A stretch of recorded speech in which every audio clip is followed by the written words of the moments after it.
Lauren, what do we got? Well, Guns N' Roses, they are inching closer to new music / confirmed. YouTube fun and movie news. The Wicker Basket is making us ladies thirsty. And the top 5 Disney movies. Let's argue it out. Ooh, that's something that's going to be fun. Speaking of Guns N' Roses, we do have more tickets to give out later. We're going to play a little of just the two of us with Jason Sklar. Jason Sklar is going to be here. We got Ememorium coming up, Friday Fails, and so much more. Friday! We made it, guys. We made it. I didn't forget either. We had a comment yesterday, I guess, on the chat or something that said, don't let Moon ruin the entire week by forgetting the Ice Cube Friday song and the Friday intro, the Wake Up Girl. Yeah, or bitch, or whatever you want to call it. The Wake Up Bitch Gal. Yeah, well, you did. I mean, we had a crazy time, whatever, Friday ago, and we all forgot. Like, all of us just completely We blew spaced. it. We blew it. I remembered it afterwards. Yeah, it's great. Yeah, but I'm going to start the weekend off right, and we're starting it off right so far. We've gotten a lot of stuff. I mean, I've been working all week on different things, and as Rizz would say, I've got a potpourri of just random things that we're going to cover this morning. Random. Nice. We're jumping all over the place. I got a lot of lists to cover. But we were just talking about weekend plans, and it's a summer weekend, another summer weekend, and Lauren is making the most of it and heading to the lake, right? Yeah, we're going to Table Rock Lake today. Wave running and boating. Oh, and yeah. Waking up and walking down, having your coffee on the water. No, we're not on the water this year. It was funny. So we do this annual trip with my husband's family, and his parents graciously are so generous, and they get the house for us. And normally we're on the lake, and that's cool. You wake up, go down to the dock, fish, maybe get on the lily pad thing and swim, and maybe rent a boat for the one day of the weekend or whatnot.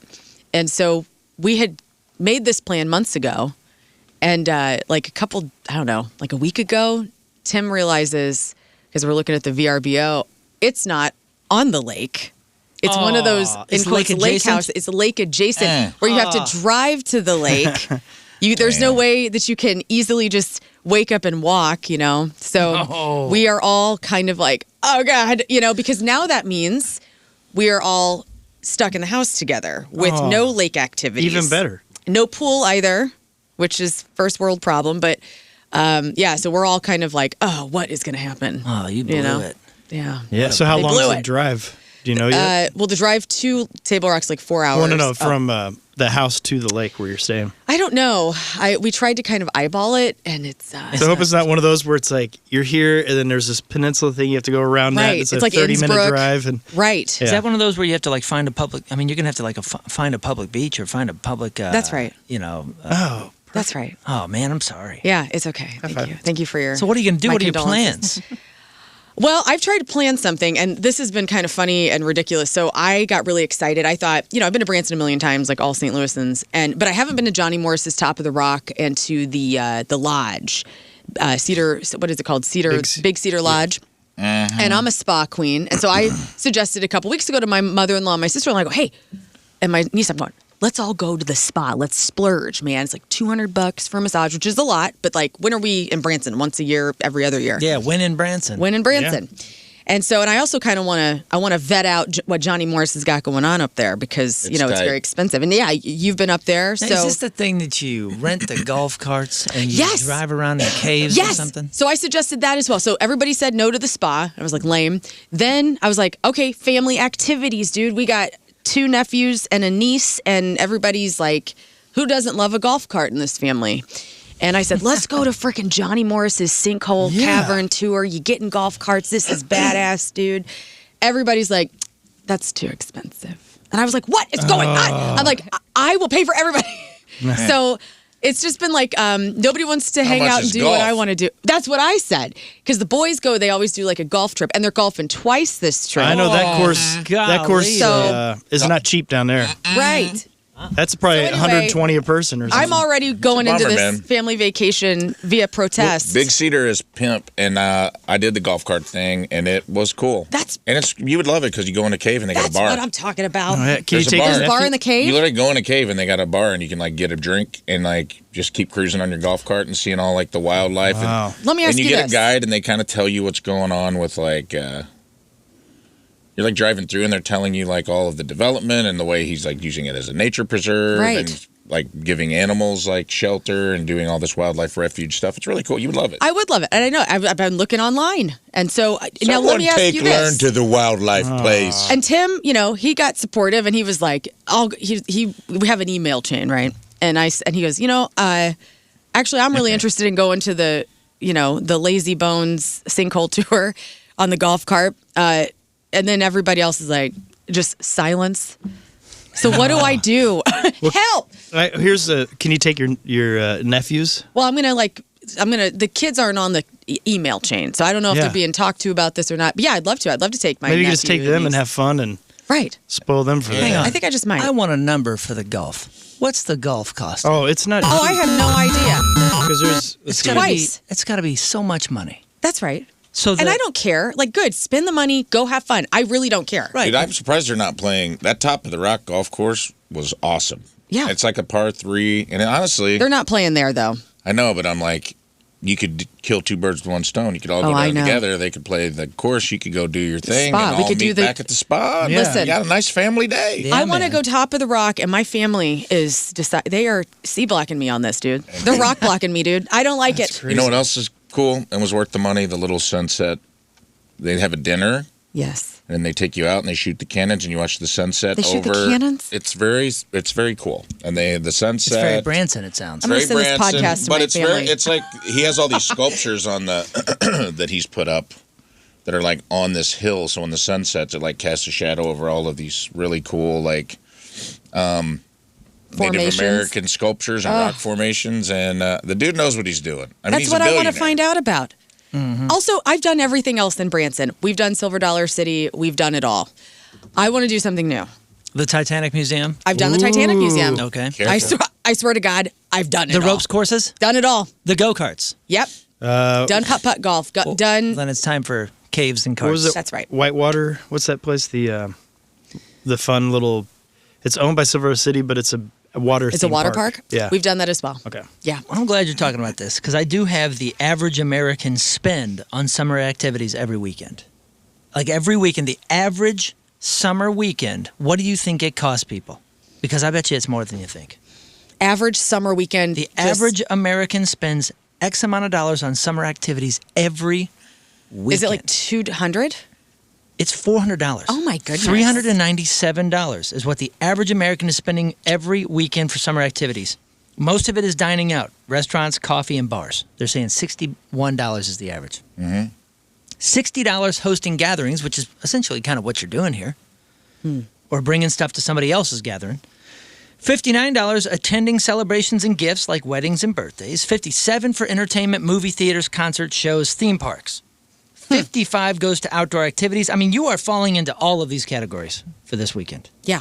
$54 for self-care and wellness, haircuts, spas, beauty services, and $51 for transportations like go-karts and caves. Now, listen, we save, like I look at, when I go on vacation, I'm here to spend. I don't think about it because I save for it. I go, I got a little fun fund. That's what's up. And so to me, when I go on vacation, if there's something insane that you're like, I want to do it, we will do it. Yeah. I can't sit around. I can for a day or two. If I'm like I can't just like lay around. I don't just like to go to a place and then just sit. Well, yeah, because also I'm just like, what are we doing? the family vacation pressure. Let's talk about this. Let's poke the elephant in the room. Okay. I love my family, both sides of my Oh, family, I love it when we start with a disclaimer. comma. However, do we all feel the pressure when we go on family vacations to get up and like get to like I will sleep in more than I sleep in for this show. Like I will be, my body will naturally awake at like probably 6:30, Yeah. and then I'll lie there for a second and try to go back to sleep. But then it's like you can't just sleep in. Like I never have that. I've never felt comfortable enough just sleeping in till like 9 o'clock on family vacation. Because you're paying for it. Yeah. Right. Because you're paying for it. If I'm someplace, if I'm in a hotel or something, I'm on vacation, then there's a national park right down the road. Right. Get up. I'm not making any money. I'm paying money here. This is costing me money to be here, so I'm going to max out the minutes. Exactly. I kind of hate that about myself. That That's pressure. the family way, though. But that is, I know. Like when Mallory and I are together and we're doing a vacation, we max out, dude. We come home exhausted. Right. Because we are maxing every single minute. Now we try to like scale that back when the kids are there, so we don't put that, trauma on them. But at the same time, we're like, get up.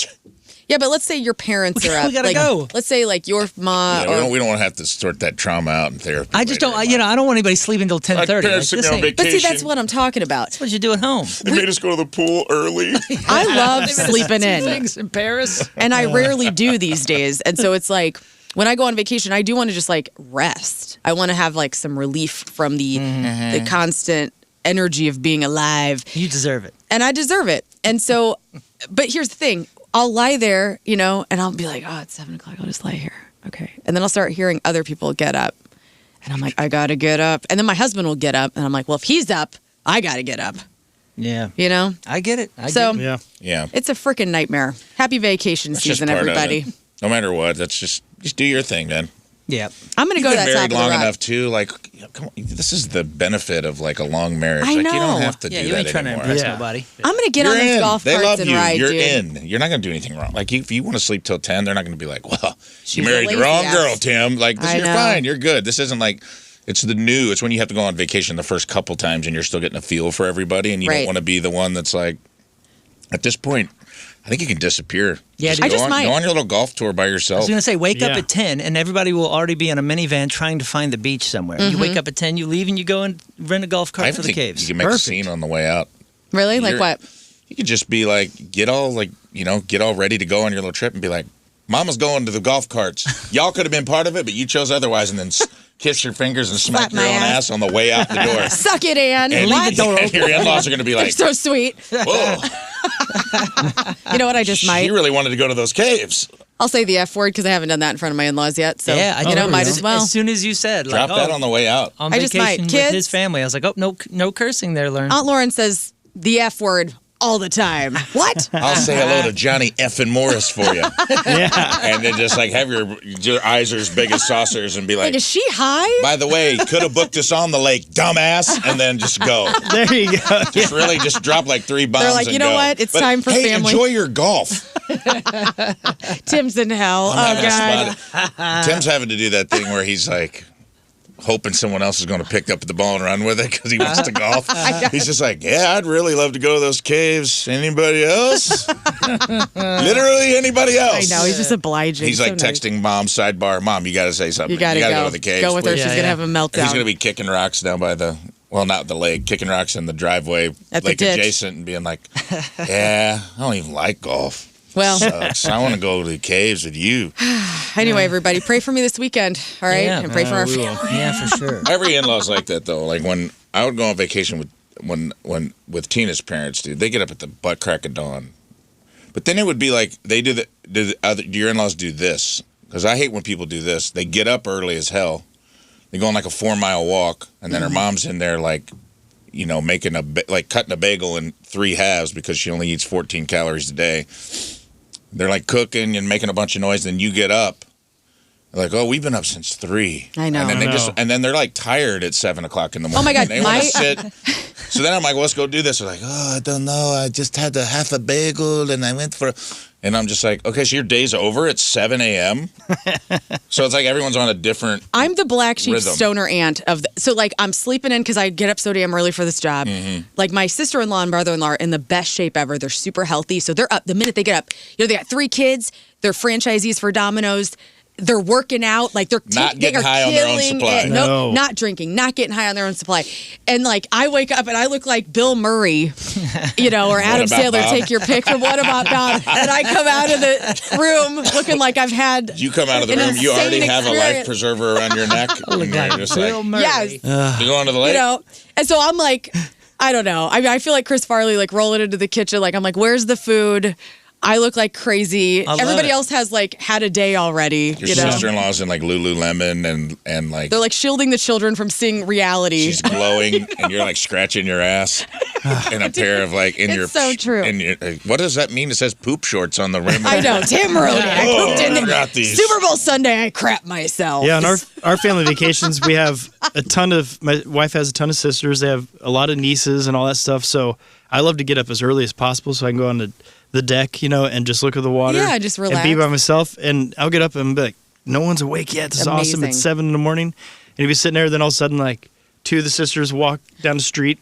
And then, like, and the they've mom been and up the dad whole from the time? kids, they're walking. And I'm like, They've all been up. they've all been up. They're already doing the same thing. They're stoner already uncle, exercising, doing their thing. And You're the I'm one that sitting slept there in. like, I thought I was So doing does something like cool. the family like congregate? Like I'm trying to like draw a picture. Yeah. Yeah, And- so, like- and if I can ask you, Please. because you had a dry July. I did. Are you going to be partaking? No. In nothing. Absolutely. I might have like a wine at dinner if we go to like the chateau or something. But no, I mean, nobody in the family drinks. Oh, okay. So it is like a totally It's a sober dry family. vacay. Are you taking your other stuff? Your Yeah, gummies or any of that stuff? yeah, I will. I mean, I might. You're talking about my CBN. Yeah, I'll take it and I'll take it to sleep, like if I need to. Oh, okay. You know what I mean? Because So sometimes it's, so it's a you can't coffee sleep. family, not a beer family. It's a coffee family, not a beer family. Yeah, that's a substance of coffee. Okay. It is International Beer Day today.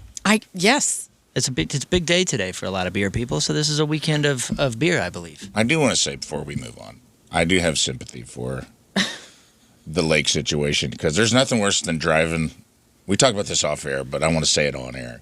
There is nothing worse than driving on a vacation. You drive like 3 hours to go to the lake only to find out you still got to drive to go to the lake. Yeah, you're not I by the know. water. And you got to like load up. You're like, oh, you want to go to the lake? Okay, we'll get your swimsuit, some towels, a raft. Because it's like when you have the little lake house, you got the little dock.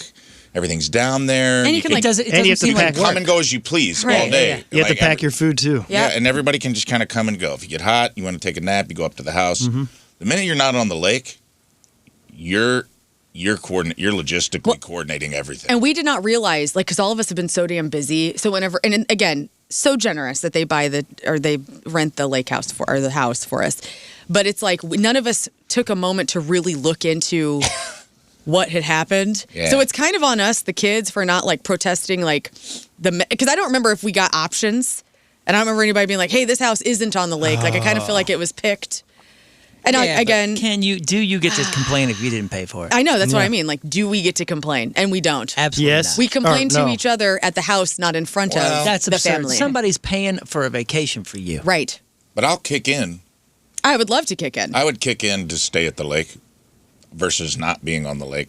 I think That we all wasn't an would. option. Yeah, it's never Well, an could've option. been. Somebody's providing a vacation house for you, and you have the gall, the To balls, say shall I say, something about it. I to know. say something to even care. It's I wrong. mean, who are you? yeah, I'm providing this for you. This is my blessing to you. exactly. That's how it feels, Moon. And I'm going, oh, God. And so I just got to, I think what happens for at least one person on a family vacation is you just got to suck it up. And you got to go, shut up, We went to. and just get through it. Oh, my God. I hope they're not And I know listening, there's man. people. Hey, have a good time. I know there's people See you Tuesday. in the audience that feel it. I know. Golly. Yeah, I mean, Oh, part my of goodness. yeah, there is a little bit of that. What a bummer, man. When Sorry, we went sorry to you're bummed. I just want to have a good time. we went to Asheville, North Carolina for a comedy festival, and my partner in Flyover, Zach, booked the. He's like, I want to go and see all the talent, so I'll just book an Airbnb. Mm-hmm. And I was like, oh, that's nice of you, man. He's like, let's put it on Flyover. We'll write it off as talent scouting. And I'm like, great. But he didn't look at the fine print. And when we get to Asheville, we're staying with. He's like, God, it's a cool place, man. And we took like a camera crew because we were going to film a bunch of stuff while we were there. So it's like the two of us, camera crew, and then we find out he booked an Airbnb that was a shared Airbnb with a woman and her 10-year-old son. Oh, no. No way. And it's packed. It's a comedy festival. There's no Airbnbs in Asheville. So I'm like, well, dude. What are you doing? And he goes, oh, man, I didn't read the fine print. So it's like, we just go downstairs, and we're staying out late. It's like a comedy festival. We're Right. staying out till like 1 and 2 o'clock You guys in the are morning. crazy. And this lady's like up making Fruit Loops for her kid at like 6 o'clock. It just felt like we were ruining a family's life for a weekend. You're making that kid cooler. They probably Yeah. saw like this crazy experience, and that's going to That's stick true. with them until they're old and be like, this formed me. But it's also on her would that she would think be so. staying in a split house with a kid, That's a interesting move. Well, Man, you would think so. My kids were so upset in France when they won the Champions League, and the whole city was going crazy and partying. And I was like, "This is so cool for you guys, right? You get to experience it. You may never be in a city where this happens again."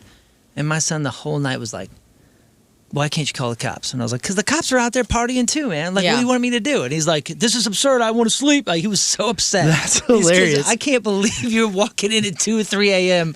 at an Airbnb with a 10-year-old in there. I'm sure You're they were right. like, what were we doing? Yeah, that's not great. That's not great. What city was that? Asheville, North Carolina. And Ooh. the kid was fine. I just felt bad because the fact we had a film crew too. That kid's got to be like, "What's going on?" Yeah. Yeah, that sucks. Maybe you find some good food down there. Is there any good? Has anybody suggested any sort of good dinners or foods that you? Well, Big Cedar has a ton of good restaurants. Listen, man. Good luck. You in a food desert down there, dude. It is not. That is one thing that was a brother-in-law struggle. wanted a sushi, and I'm going, I don't know about that. And then I love lakes. Tim wants to go to the chateau, so hopefully we'll go there. It looks like it's really nice. Okay.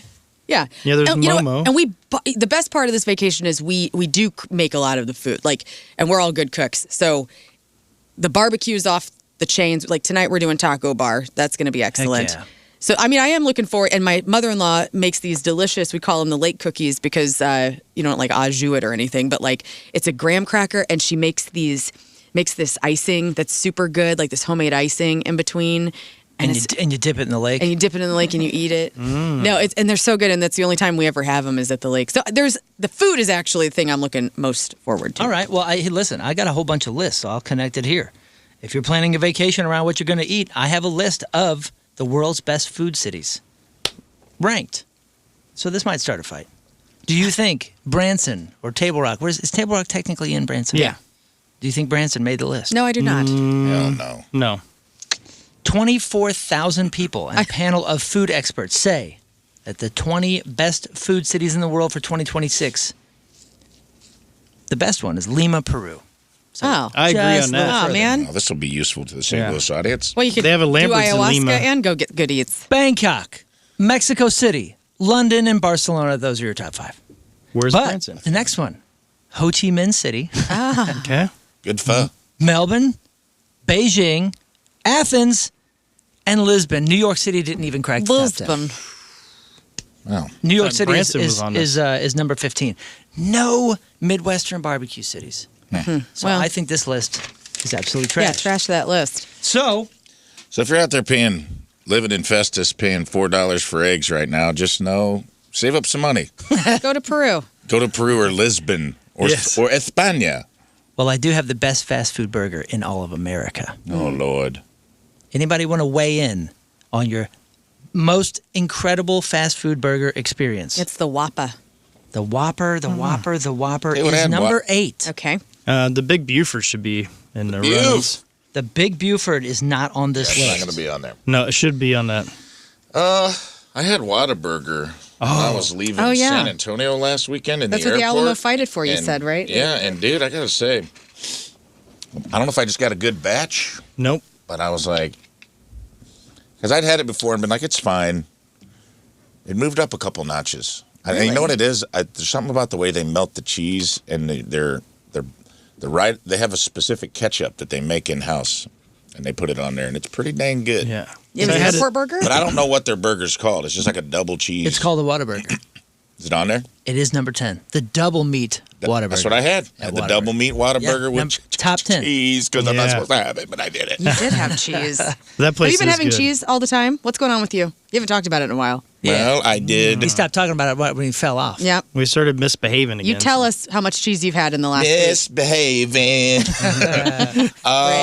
Well, I noticed that I sunk into a deep depression, and that Cheese was the only thing that's going to pull you out. yeah, I had, and the cheese threw me a rope. Cheese threw me a vine. I was in quicksand, and Kraft threw me a vine. Thank God. Honestly, you going through a breakup with a person and cheese Yeah, it's is tough. insane. Yeah, you can't do that. Oh, You can't yeah. do The both. timing was terrible. It was terrible. So I agree that the cheese needed to kind of come back for this moment. But, And I'll be honest, most of my hurting was the cheese. oh, man. I was like looking Which at cheese did you miss the most? Tillamook. Tillamook. Oh, the little shreds. All by myself. I was just singing to like an empty Kraft container. Oh, man. Your cheese drawer is empty in the fridge. I bet you popped up and did a dance after that first piece of cheese. It was really, honestly, man. After doing a little cheese fast, a little a little I don't know what you call it. Sabbatical. A little Cheese lactose sabbatical, yeah. A little, intolerance. A little. What do you do when you do 40 days? What's the thing? That's a Lent. Little cheese Lent. Yeah. I didn't make it all 90, but I made it like 50 or 60 days, and I didn't notice a difference. That's great. Of course, I didn't do what I was told. Oh, okay. What do you mean? I did my own research. I basically am the guy that's like, do your research. But the doctor's like, cheese is a red flag. It's tearing you apart. Do 90 days and see how you feel. I'm like, I did 50. I didn't feel good. I got sad, so I started eating cheese again. And now everything's fine. Yeah, now I like plowed Cheese through. heals. It does, man. I took a block of I was like just crying, sitting in a chair, weeping and eating Velveeta just straight off the block. And halfway through that cheese log, I felt the sun came out again. Saw a light at the end of the tunnel. Now that could have been my arteries clogging and it could have been literally me seeing light. But overall, yeah, back on the cheese. Back to you. Pal. Well, there's something to be said. Of the top 10, the majority of them have cheese on here as far as the top burgers. Of course they do. As they should. Freddy's needs to be on this. Freddy's is not. Oh, I'm sorry. Number 3. The original double from Freddy's is top 3. That is Really? number 3. Yep. That place. Did anybody say In-N-Out? In-N-Out. The double from In-N-Out is ranked number 2. Ooh. Overrated. Oh, number 1 is White Castle. Number 1 is not White Castle. Okay. White Castle did not make the top 10. Okay, this is I have never had number 1, although I've been seeing its name a bunch. I don't know if we have it in St. Louis, but it has been. Could be a Brahms. Brahms is Good fantastic. regional burger. Brahms not on the And they list. have A2 milk. Five Guys? Five Guys is number 7, just the cheeseburger from Five Guys. But Rizz has always said that is something you have to have in-house, just like the fries, because it does not travel. For some reason, Neither does Shake Shack. Five Guys doesn't travel. Yeah, and I don't think a lot of people try to travel Shake Shack They do. like they They do. started delivering at Grubhub, and it's god awful when you get it delivered. Well, the Smoke Shack from Shake Shack is number 6 on there. Number 5 is something that a lot of people have been talking about, and I thought it was like geared towards older people, but now the kids are loving it. Oh, It's the Butterburger Cheese Double from Culver's. Culver's. Oh, yes. yeah. Everybody's talking about Culver's. Yeah, yeah. I don't know what they did to like hook the youth, because man, every time I walk in there, I feel like it's built for my mother. And see, I always think of Culver's and I think of old people. That's what I'm saying. I think what hooked them was their commercial. It gets you pumped up, you know. Really? I don't know. It's just like the older guy sitting in the field or something. And He's sitting in a field. They put him out to pasture. There's something about the color too. It just seems so old. It's like Yeah, it's like a blue and fast white. food- Yeah, it's like a Even They're the trying to font. be like Greek. It's Yeah, not like- working. Like like- kids can't even read cursive. That's what I'm saying. It looks like something that's on the. Maybe that's why they attached to go a in there. nursing They're like, home. what's that building say? It's good. I'm not crashing. and they on also it. have, was it custard It's there? fine. Yeah, maybe, and that's Yeah. that's an old thing too. Whatever. It's yeah. it's No, it crushing. is fantastic. Cheese Num- curds. number For the love of God, 5. they're selling curds. Butterburger Cheese Double at Culver's number 5. Number 4, I don't know anybody that's been to an A&W recently, but they've been in the news here and there. They're always attached to something that doesn't look very appetizing to me. Well, they're, yeah. A&W number 4, the Papa Burger. You guys are missing number 1, and you're missing number 9. The Royale with cheese. no. No. Royal. Are these, Is there a Dairy Queen burger on there? There's Should no, be. no Dairy Queen, although Dairy Queen is they're kind of a sleeper. DQ's food is underrated. That's Their what I'm saying. chicken tender basket. is I worked with there. the gravy? gravy? You Oh, did? yeah. I did. You worked at I Dairy loved it. Queen? Yeah. Ooh, I have so We're many all talking. questions. Go on. Okay, Going. can we pause? Okay, when you make, did you ever make an ice cream cake? No, I got to decorate a couple. Okay, perfect. All right, so for real. So the ice cream cakes, do they come like in a rectangle already? Like, and they're frozen and you guys just decorate them differently? You make them at the store. Okay, perfect. Now, the icing that is on an ice cream cake is a different consistency than the actual ice cream that is part of the layering of the cake. Mm-hmm. Can you tell me about that? It's buttercream. I knew it. I knew it. Okay, great.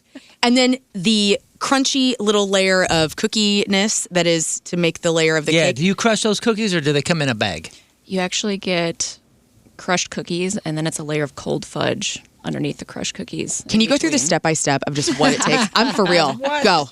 Tell us. Okay, so you got to pour the chocolate ice cream on the bottom. Yes. Freeze that. You put cold fudge and then the cookie crumble. Oh my God. I think you freeze that for a little bit after. Vanilla ice cream on top. Back in the freezer for a while. Gets decorated and then put on display. So how long does it take to actually make one of those DQ cakes? I can't remember. Like a long time though, like if you're freezing things. Longer than the price makes it seem, I would Well, say. I asked Rizz a couple of weeks ago, purposefully. I was like, hey, man, would you want an ice cream cake for your birthday? Yeah, what kind of cake are you looking And for? he wanted an ice, and he kind of said something. Or I asked him if I was like, do you like ice cream cake? Because like, when's the last time you've had an ice cream cake? Right? I'm not a big fan. Been a minute. Well, but those are good. I'm gonna get his ass an ice cream cake for his birthday. They make He talks about it all the time. If you want a small one. They do? Done. No kidding. Get that. Way to go. A personal ice cream cake? That sounds great. Well, doesn't he love the whale one? What's the whale one he talks about from New York that he's always like nostalgic waxing about? Fudgy the whale? Fudgy the whale? Oh, you're talking about the old one Yeah. that got discontinued. I don't know. He always talks about loving that ice cream cake. Fudgy the Whale Ready Now Cakes. Yeah. There you go. Iconic whale cake in New York City. Legendary ice cream cake created by Carvel. It features layers of vanilla and chocolate ice cream, chocolate crunchies, fudge, essentially the same as DQ. Shaped and decorated to look like a friendly whale. Oh, let's do that. I thought it Let's was an do that. eyebrow. Yeah? Okay. Oh, my kids love the menu at Dairy Queen. So they're always talking about like, man, nobody talks about the menu at Dairy Queen. The burgers are good. The chicken is good. So I'm everything's saying good. everybody man. knows the ice cream, but the food is underrated. The Texas toast and gravy and They also have cheese curds. Really? my brother worked at Dairy Queen and would come home with like, because that was the tax, the Dairy Queen, the fast food worker tax as high school. He'd just come home with a bag of like Anything didn't sell? 5 patty flamethrower burger, and I'm like, holy hell, dude, that's like 7,000 calories. But you know, he was 16 years old. He played high school football. He'd eat whatever he wanted. And he would come home with just sacks of like Dairy Queen burgers and chicken fingers in a bag. And I'm like, you're living your best life, bud. Smelling like a fryer. Number 9 Oh, is yeah. the son of Baconator from Wendy's. I was just say we forgot Wendy's on this. Oh, yeah, that was like the pornographic, right? Or no, that was Hardee's. I don't know. The Baconator? The Baconator, but what's son of Baconator? Yeah, Is it Dave just like Thomas the- was the- out there in a bikini. That's the right. kids meal one? The son of Baconator? Like a mini burger or something? I'll be back. No, I don't know. Number 1 is the double char from Habit Burger and Grill. Has anybody had Habit Burger? I think don't we have them here? I don't know. Look it up. But I remember it was a big We deal don't have it. out in LA for a while. Okay. I love that everybody's have checking it? in on the text line. Dairy Queen has awesome gravy for chicken, toast, and fries. Another person. The Texas and Oklahoma DQs have chicken fried steak fingers. It's legit. What? Somebody mentioned Sonic. Sonic can burn in hell for all I care. Oh, for real? It gave it's me food fun. poisoning in October of 2003, and I haven't been back. That's sad because the tots are excellent, and I absolutely October love 11th, their never peanut forget. butter sundae. I like their food. October 11th, never forget popcorn chicken. Do you have it written on a whiteboard in your No, it's office? written right here. Actually, every cell in my body. That's me with Knows meatball what sub happened. from Subway. I never could have another one after I had food poisoning one time. Yeah, it was like in high school. Honestly, I've had it twice from a couple different places, and I've never been back. But the Sonic one, for some reason, even when I see the logo, I get Stomach a gurgles. little angry. I'm just like, nah, man, you hurt me. You hurt me real bad. Show us on the sandwich what hurt you. Yeah, everywhere. I mean, I thought I was dying. I thought I was dying. That was The nothing that I wanna go summertime, back to. going to Macon, Missouri to Sonic. It was just the best. At nighttime, No, not for me. loved it. Speaking of old people and different things, we were talking about Culver's, and I found a list of Victorian slang that we should bring back. Okay. I come across this every once in a while, and I always have a good time. My mother's full of some real old-timey sayings here and there, but some of these take the cake. Now, first of all, I did not know that mug meant a fool or gullible person. So remember back in high school when people were like, man, that dude's dumb as a mug. It actually made sense. That was actually kind of like a correct slang. Scuttlebutt, you guys know that means The scuttlebutt. gossip or rumors. Lollygag, to dawdle or waste time. I say that all the time. Balderdash means nonsense or rubbish. Bags o' mystery means sausages, named mostly because the maker was the only one that knew the contents. Can't you feel the shrimps was a phrase meaning smelling the sea. And bang up to the elephant means perfect or complete. Now, I'm going to give you a list of... I see. I'm going to give you seven more Victorian slang. Can you feel the shrimps? Can you feel the shrimps? That's what you say during intercourse. Can you smell the sea? I'm going to give you 7 slang terms, and I want you to guess. We'll go around the horn, and I want you to guess what it means. Okay. Got the morbs. We'll start with you, Scott. Easy. Yeah, it's the hiccups. Got the hiccups. Got the morbs. Got the morbs. Got the morbs. I'm going to say Yeah, like a belly grumble of some kind. Belly grumble. Got the morbs. Like you had some Sonic. I think it's morbidity, depression. Depression. I believe when you got the morbs, it means you got what did they used to put women in insane asylums for? Oh, like our hysteria. Yeah, it's like sad hysteria. Okay. Oh, the wife's got. As soon as the husband gets a girlfriend, all of a sudden the wife's got the morbs, she's and she's got the got to go morbs. into the insane asylum. What about you, Devin? What do you think? I'm going to say when you're grumpy when you wake up in the morning. One of you is exactly right. And it's Rafe. Got the morbs. Although it means sadness, it meant temporary sadness. Like, I'm just down today. I got the morbs. I got the morbs. Oh, gun it. Not up to Dick. Not up to Dick? We'll start with you, Scott. Let's see here. I guess doing nothing. Okay, I like that. Yeah, I mean, I'm just not up. What was it again? Not up to Dick. Yeah, I'm not up to Dick. I'm not up to mess around. Like, I'm not up to deal with this. You know what? It's pretty much right. It just means unwell. Like you're not ready for anything. I'm not up to Dick. Unwell. Oh. You're going to like this? We'll start with Devin. Cupid's kettle drums. Cupid's kettle drums. Cupid's kettle drums. I like that you kept that one away from me. Yeah, that was smart. Just very strategically planned how we didn't go all the way around the room. I've been around not here. up to Dick. I've been around. I know what I'm doing. Let's say when your heart flutters when you're getting a crush. That's not bad. Cupid's kettle drums. A heart flutter. What do you think? And the bubble guts. Bubble guts. Really? Learn Cupid's kettle drums. Mama is purring. What? Okay. I think whenever you pat your buddy on the rear end. No, Cupid's kettle drums was Victorian slang for boobs. Oh. Cupid's kettle drums. That is awesome. I was close. So much better than jugs. Cupid, pull back your bow.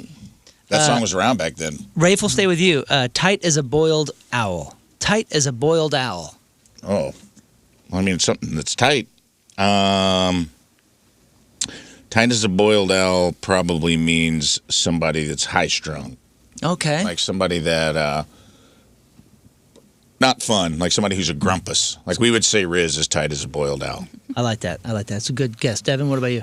Oh, no. Tight as a boiled owl. Tight as a boiled owl. I don't even know where to go. You're wrapped in a blanket super tight. Okay. That's pretty good. Burritoed up. Someone no who doesn't leave their porch. Somebody who doesn't leave their porch. Hey, you're angry. Tight as a boiled owl means you're drunk.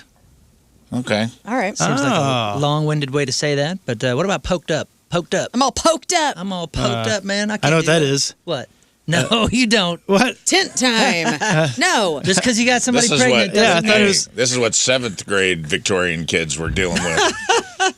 They're NRBs. I'm all poked up, dude. This one's a bit more innocent. I'm No, I ready to think roundhouse. it's you're feeling happy. Happy.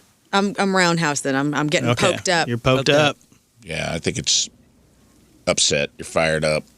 That's what I was thinking. Oh yeah, you got poked. Poked up just means embarrassed. Oh, I'm all poked Oh, up. I'm all poked up. Hey, why are y'all So we're not poked wrong. up? Yeah. The NRB, Yeah.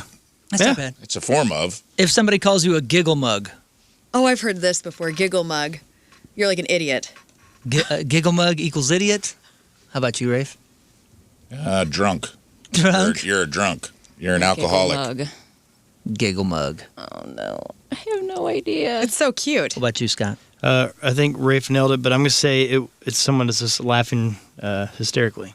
Giggle mug is just something that you call somebody that's always smiling. Somebody that's always happy. Giggle mug. Oh, giggle Oh, I love it. Cute little giggle mug. I kind of like that one. I You think that one needs redheaded to come giggle back. mug. Hey, thank you. I'm all Okay. poked up. And Learn, we'll start with you on this one. You're not up to Dick. Oh. This one is to bitch the pot. Oh, to bitch the pot? To bitch the pot. Why would Victorian people say It's making soup. I'm going to go bitch the pot. to bitch the pot, to make soup? Rafe? I think it's something worse than that. I Okay. think it's Make like it radio friendly. you're on latrine duty. To You got to bitch the bitch the pot. pot. That means you got to throw out the chamber pot. You got to go clean the crappers. Got to empty the poo. I like that. That's what I was thinking, so I don't know. All right. What else? Two latrine emptiers. All right. What about you, King Scott? I guess first time smoking weed, dude. Bitch the pot. To bitch the pot means to pour the tea. To pour the tea. Oh, I thought that was kind of cool. That is cool. That is neat. We need to bring some of those back. Yeah, I agree. Well, in keeping with the lists, yesterday bunch of stuff happened on our roads. Did you guys see this whole thing? I'll cover it in news, but like a water main broke or something on the highway. 44? Was it 44? It might have been dang. 44, yeah, and it was just destroyed. People were sending me videos because they were stuck in that traffic. And what do you know? A couple people got to band practice yesterday and said, this city is full of the worst drivers I've ever seen. Yeah. Huh? And we like to say that. But it's definitive. I have a list of the cities with the best and worst drivers in all of America. And yes, I do have where St. Louis and some other Missouri cities landed. Who do you think is the worst driver, or the worst city for drivers in the country? Well, it's going to be a Midwest big city. I was going to say California. I was going to say Los Angeles. Huh. Well, they analyzed data from the Department of Transportation and National Highway Transportation Safety Administrations. And they raised it based on 4 factors: crash fatalities per 100,000 people, the number of fatalities due to bad driving, DUI, and speeding. Bad driving is, people driving the wrong way in one-way traffic, which has happened a couple times recently here. Yeah, it happens almost once a week right now. Failing to yield, aggressive, careless driving, making improper turns, and recklessly changing lanes and tailgating on busy roads. In the end, the city with the worst drivers, and they did like almost every city, so even like smaller towns. I'm not just talking about the major stuff. The one with the worst drivers is Waterbury, Connecticut. So thank goodness we didn't make. Yay! So you're wrong. Are we the second worst? No. No, Memphis. Second worst drivers in the entire country. Oh, great. Okay. The rest of the top 10 were Baton Rouge, Louisiana, North Charleston, South Carolina. Nashville's got to be on this. Odessa, Texas. No Nashville, but Knoxville, yes. Okay. Rialto, California. Jurupa Valley, California. Kansas City. Yay! Wow. And Hesperia, California. A few big cities in the 50 worst were Tucson, Dallas, Cleveland, Milwaukee, Little Rock, Houston, Phoenix. Nashville was number 40. Yeah. Oh. Omaha, and Detroit. They considered over 340 cities overall. The city with the best drivers was Salinas, California, and Olathe, Kansas, as a runner-up. The rest of the 10 best were Coral Springs, Florida, Lowell, Massachusetts, New York City, Carmel, Indiana, Oxnard, California, Elgin, Illinois, San Mateo, California, and Meridian, Idaho. Now, where do the Missouri cities land? As I mentioned, Kansas City, Missouri was number 9. Kansas City's ranking had bounced all over them the past 4 years, from 34th worst in 2023 to 245th in 2024, and then back up to 6th last year. Nice. This year it settled to 9th with some improvements in every metric. Even so, Kansas City has the 4th highest rate of speeding-related fatalities in the country, 10.3 per 100,000 residents. And the rate of deaths involved positive BAC readings was 6.2 per 100,000. That's the 9th highest. More recent figures point to a possible turnaround, though. Kansas City Public Radio reported that traffic deaths did fall 30% from 24 to 25. So that's good. They're doing like a Vision Zero strategy or something that's helped eliminate some traffic deaths and serious Zero injuries. vision, you said? It's called the Vision Zero. Oh, yeah, Thank you. backwards. Independence, Missouri made it to 37, and Springfield was 43. Where is St. Louis, you ask? Well, if Kansas City, we're always pretty neck and neck with Kansas City on everything right now. So I'm going to say we're number 11. Out of the near 400, we were number 55. Oh, nice, guys. Way to go. You wouldn't think it.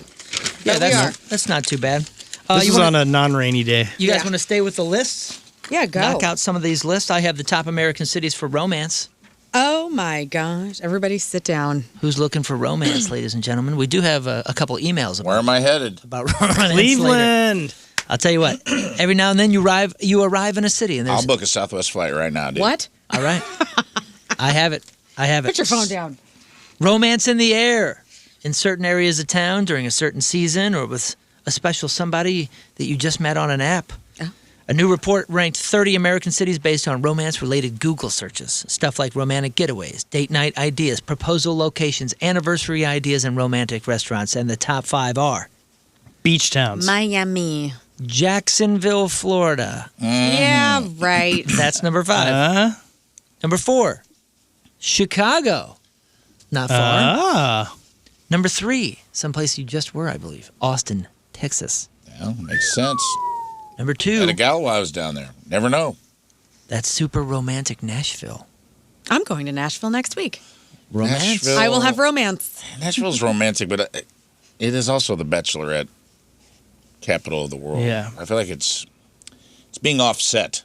There's not a romance, if that counts. There's cowboys down there too, though. So Yeah. Cowboys' butts. bachelorette party meets the cowboys. They have you White got a Castle. country record. A lot of Dolly tight Parton. jeans.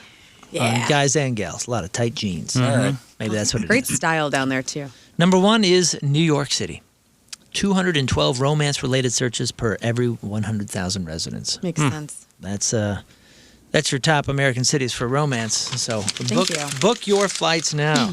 We should send you to each one of those cities and just see what happens. Like, just put you somewhere and see if, like, the ladies come a Organically. crawling. Yeah, investigative reporting. I'm sure it'll go very What's well. the least on there? sure Because we we have can a send budget them for it. to the most and the least to see which one works better. Yeah, I don't have the least. I fell in love in Sheboygan. And finally, though, what are some things that we did as kids that we never really asked permission to do that kids now have to ask permission to do? I got a list of the top They 5. have to ask to go somewhere. I feel like we were all just, Ma, I'm leaving. Bye. And you just leave.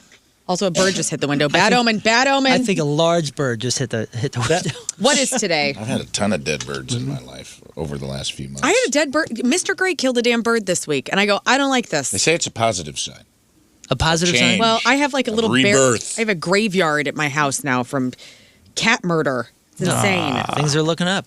Halloween. Number 1, you are right. It is going to a friend's house. The way kids interact with their friends has changed dramatically over the years. Today's parents don't always feel comfortable letting their kids even go to somebody's house after they ask, thinking that it's rude and possibly unsafe. When we were growing up, we just bolted. Our kids, our parents just assumed that we were at this kid's house, or this kid's house. Number 2 is riding their bikes. Like, that obviously was the most popular activity for us. And we would just get on a bike. You didn't have to ask permission. No, that was not one. Now it's a big safety concern. Parents are worried about where they're going or what streets, or is this sidewalk safe sort of neighborhood. Number 3 is spending time alone. When Gen X was growing up and other generations, they didn't spend as much time with their parents as they do with their kids now. Their parents weren't necessarily neglectful. I'm not saying anything bad, Ma. I'm just saying that they did not emphasize spending quality time with their kids. They just let us do our thing. Yeah. And that's not really something that we do anymore. And I find myself doing that too. If I see my kid looking bored or one of the kids just kind of like doing nothing, I'm like, yo, I feel like responsible. I have to get in and ask them what they're doing. And hey, Entertain them. Why don't you do this? Interesting. It's not that I even have to entertain them. I feel like something must be wrong. You and gotta I check should- in. Yeah, and I should like spark an idea and ask them, oh, why don't you do this? Why don't you do this? And sometimes they're like, I just want to sit here, man. Yeah, I just want to be bored. And that's also a thing. We don't have time to be bored anymore. If you sit anywhere, you get your phone out, I got to entertain myself. I got to get that dopamine hit. Sit and look at a wall for a couple hours. You'll be all right. See, I think I do need to move to a small town so I can do the old-fashioned thing where as soon as a kid wakes up, you kick him out the door, you lock it, and then at nighttime you unlock the door, let him come back. I'm sure your daughter's going to love it. We used to have a kid in the neighborhood that was the case. And, bro, the whole neighborhood thought that they were abusers. So, like, you don't want to get that going. We had a kid who would get locked out in the summer. He would just walk the neighborhood, got locked out, and he wasn't allowed back until dinner time. My best friend was like That's that a growing bummer. up. And she'd just be at my house all the time. Yeah, he was at our house a lot, too. He was just kind of, like, floating in the neighborhood. But everybody, that house got the rumor that, like, man, that's so wrong. Right. Well, it's not the best thing, I don't think. Well, you're the one who just said you're going to do it. Well, I was joking, but I was just grateful that, they didn't kick us out. They just let us go. And my grandma would ring the bell, you run back to the house, eat lunch, and then you disappear again. Yeah, we just cruised. Number Great. 4 was Small towns rule. connecting with long-distance friends, and number 5 was scheduling activities. On top of all the things that parents are doing, they've now become hyper-involved with all their kids' extracurriculars. You know what something is reversed, though, is we used to have to ask to get up on the dial-up internet. Be like, hey, is everybody cool? I'm going to go on the internet for a little while. Nobody pick up the phone. And now we don't have to do that. That's like kind of a reverse thing that's just so common to just be online. Yeah, they reverse who knowed that. They're just on the Wi-Fi willy-nilly. Yep. Guys, today is National Water Balloon Day.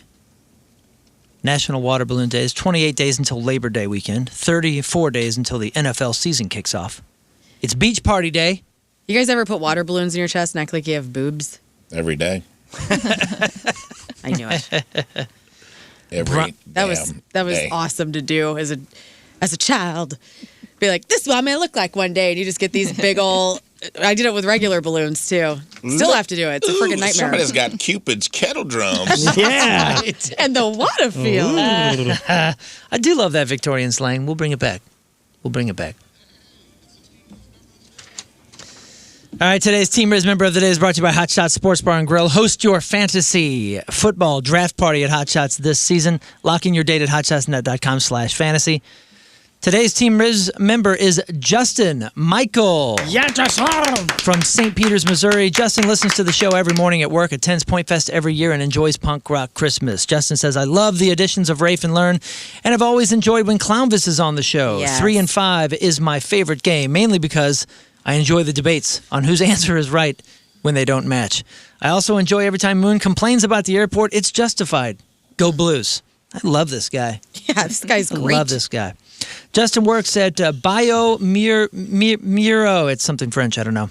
He has a buddy in Colorado who tunes into the show every single day. Joya's is his favorite deli, and this is a sandwich city.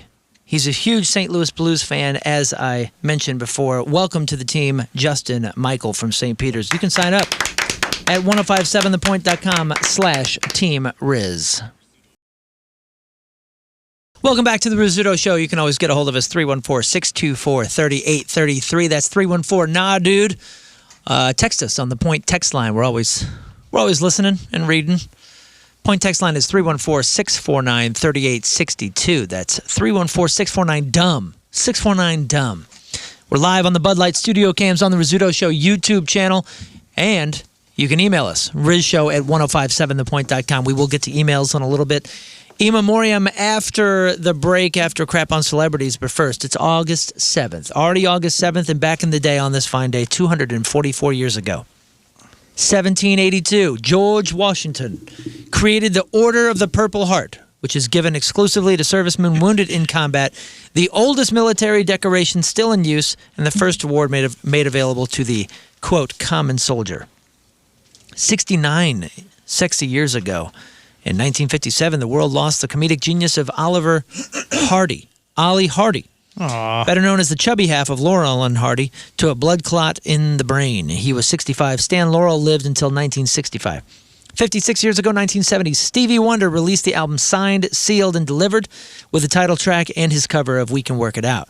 36 years ago, 1990, Extreme released their second album, Porno Graffiti, which included More Than Words and Wholehearted. 34 years ago, 1992, the Clint Eastwood Western Unforgiven hit theaters. 30 years ago, 1996, NASA scientists announced that there was possible life on Mars 3.6 billion years ago. 29 years ago, 1997, Garth Brooks put on a free concert in New York Central Park that drew between 250 and 750,000 fans. That's crazy. Wow. The police estimated that the crowd was around 250,000, which is insane by itself. Yeah. But the promoters said it was around 750,000. Oh, that's a good promoter, man. He really worked hard. For sure, man. 21 years ago, in 2005, ABC News anchor Peter Jennings died of lung cancer. He was 67 years old. Also on that day, Mark Cohen was shot in the head by a guy trying to carjack his van in downtown Denver. Mark did not die and eventually made a full recovery. You know him from his huge hit song, Walking in Memphis. Walking in Memphis. Walking in Memphis. 19 years ago in 2007, Barry Bonds broke Hank Aaron's home run record of 755 and still holds it to this day, except Barry's 762 is tainted by steroids. And he's... No, it isn't. All right. Also on that day, the Jonas Brothers released their self-titled second album featuring Hold On, SOS, and Year 3000. 16 years ago in 2010, Elena Kagan was sworn in as the fourth woman to serve as a justice on the Supreme Court. She was nominated by Obama to replace retiring Justice John Paul Stevens. And 11 years ago in 2015, the Fantastic Four reboot was released starring Miles Teller, Kate Mara, and Michael B. Jordan. And that is what happened back in the day. All right. Let us have it, learn what's happening with the world of crap on celebrities. Oh, you're going to get it. Here we go. So Slash says Guns N' Roses are finally making progress on new material. So the band is writing songs now. They plan to hit the studio after touring wraps up later this year. And if it happens, it will be the band's first studio album since Chinese Democracy in 2008. So here is Slash on the Rolling Stone magazine podcast Uncut confirming that Guns N' Roses will have new music. I don't know. There's a lot of writing going on with Guns. So after I get back from that, we'll see if we can start putting some stuff together and getting in the studio. I feel like the town crier. It can happen. I just don't know when we're gonna. It's getting closer and closer. Like we were in the studio recently. So he said he's likening this to the creation and writing phase that happened with Use Your Illusions, Use Your Illusions 1 and 2. So if you love those records, you're a big Guns N' Roses fan, this is good news.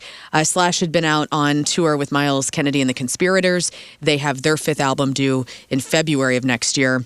And of course, go ahead. And I was going to say, and of course, Guns N' Roses will be here August 16th. I think most people don't realize how few years Guns N' Roses was active. Right. In that original. Yeah, it was like late 80s and then the 90s. That was it. I think it was like 4 or 5 years. Yeah. It was half of a Beatle career. It was crazy. And then just the wait for Chinese Democracy, like the rumor of it, the pausing of it, the drama that was happening, the turmoil inside the band. And with that, Slash said he and Axl, they've been getting along great. So if you've been worrying about that's awesome. Those two personalities are going to get nuts. If you're worried about their friendship, you're worried about their if that's what's keeping you up at night. He said they haven't had any issues. Can you picture those two playing mini golf or something together? I can't. I don't even know. I can't even picture them like hanging out and talking. Like I can only see them. I hope they go on stage. They do go-karts and miniature golf, and that's like their thing. Yeah. Green Day launches a 24/7 YouTube channel. So if you're up at 3 a.m., Green Day has you covered.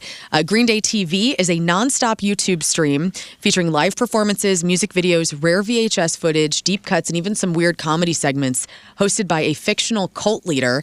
This is excellent. That sounds kind of awesome. It is awesome. Because a 24-hour YouTube thing. 24 hours. So it's constantly different. And it's very similar to like MTV2, where you'd stay up all hours of the night and you never knew what you were going to get. So if you're a super fan, and honestly, I would like to see more bands do this. Is this going on right now? Yeah. I believe so. Yeah. You can watch it anytime. Wow, how do I find this? You need to find the Green Day YouTube 24/7 channel. I'm sure it's under their Green Day channel.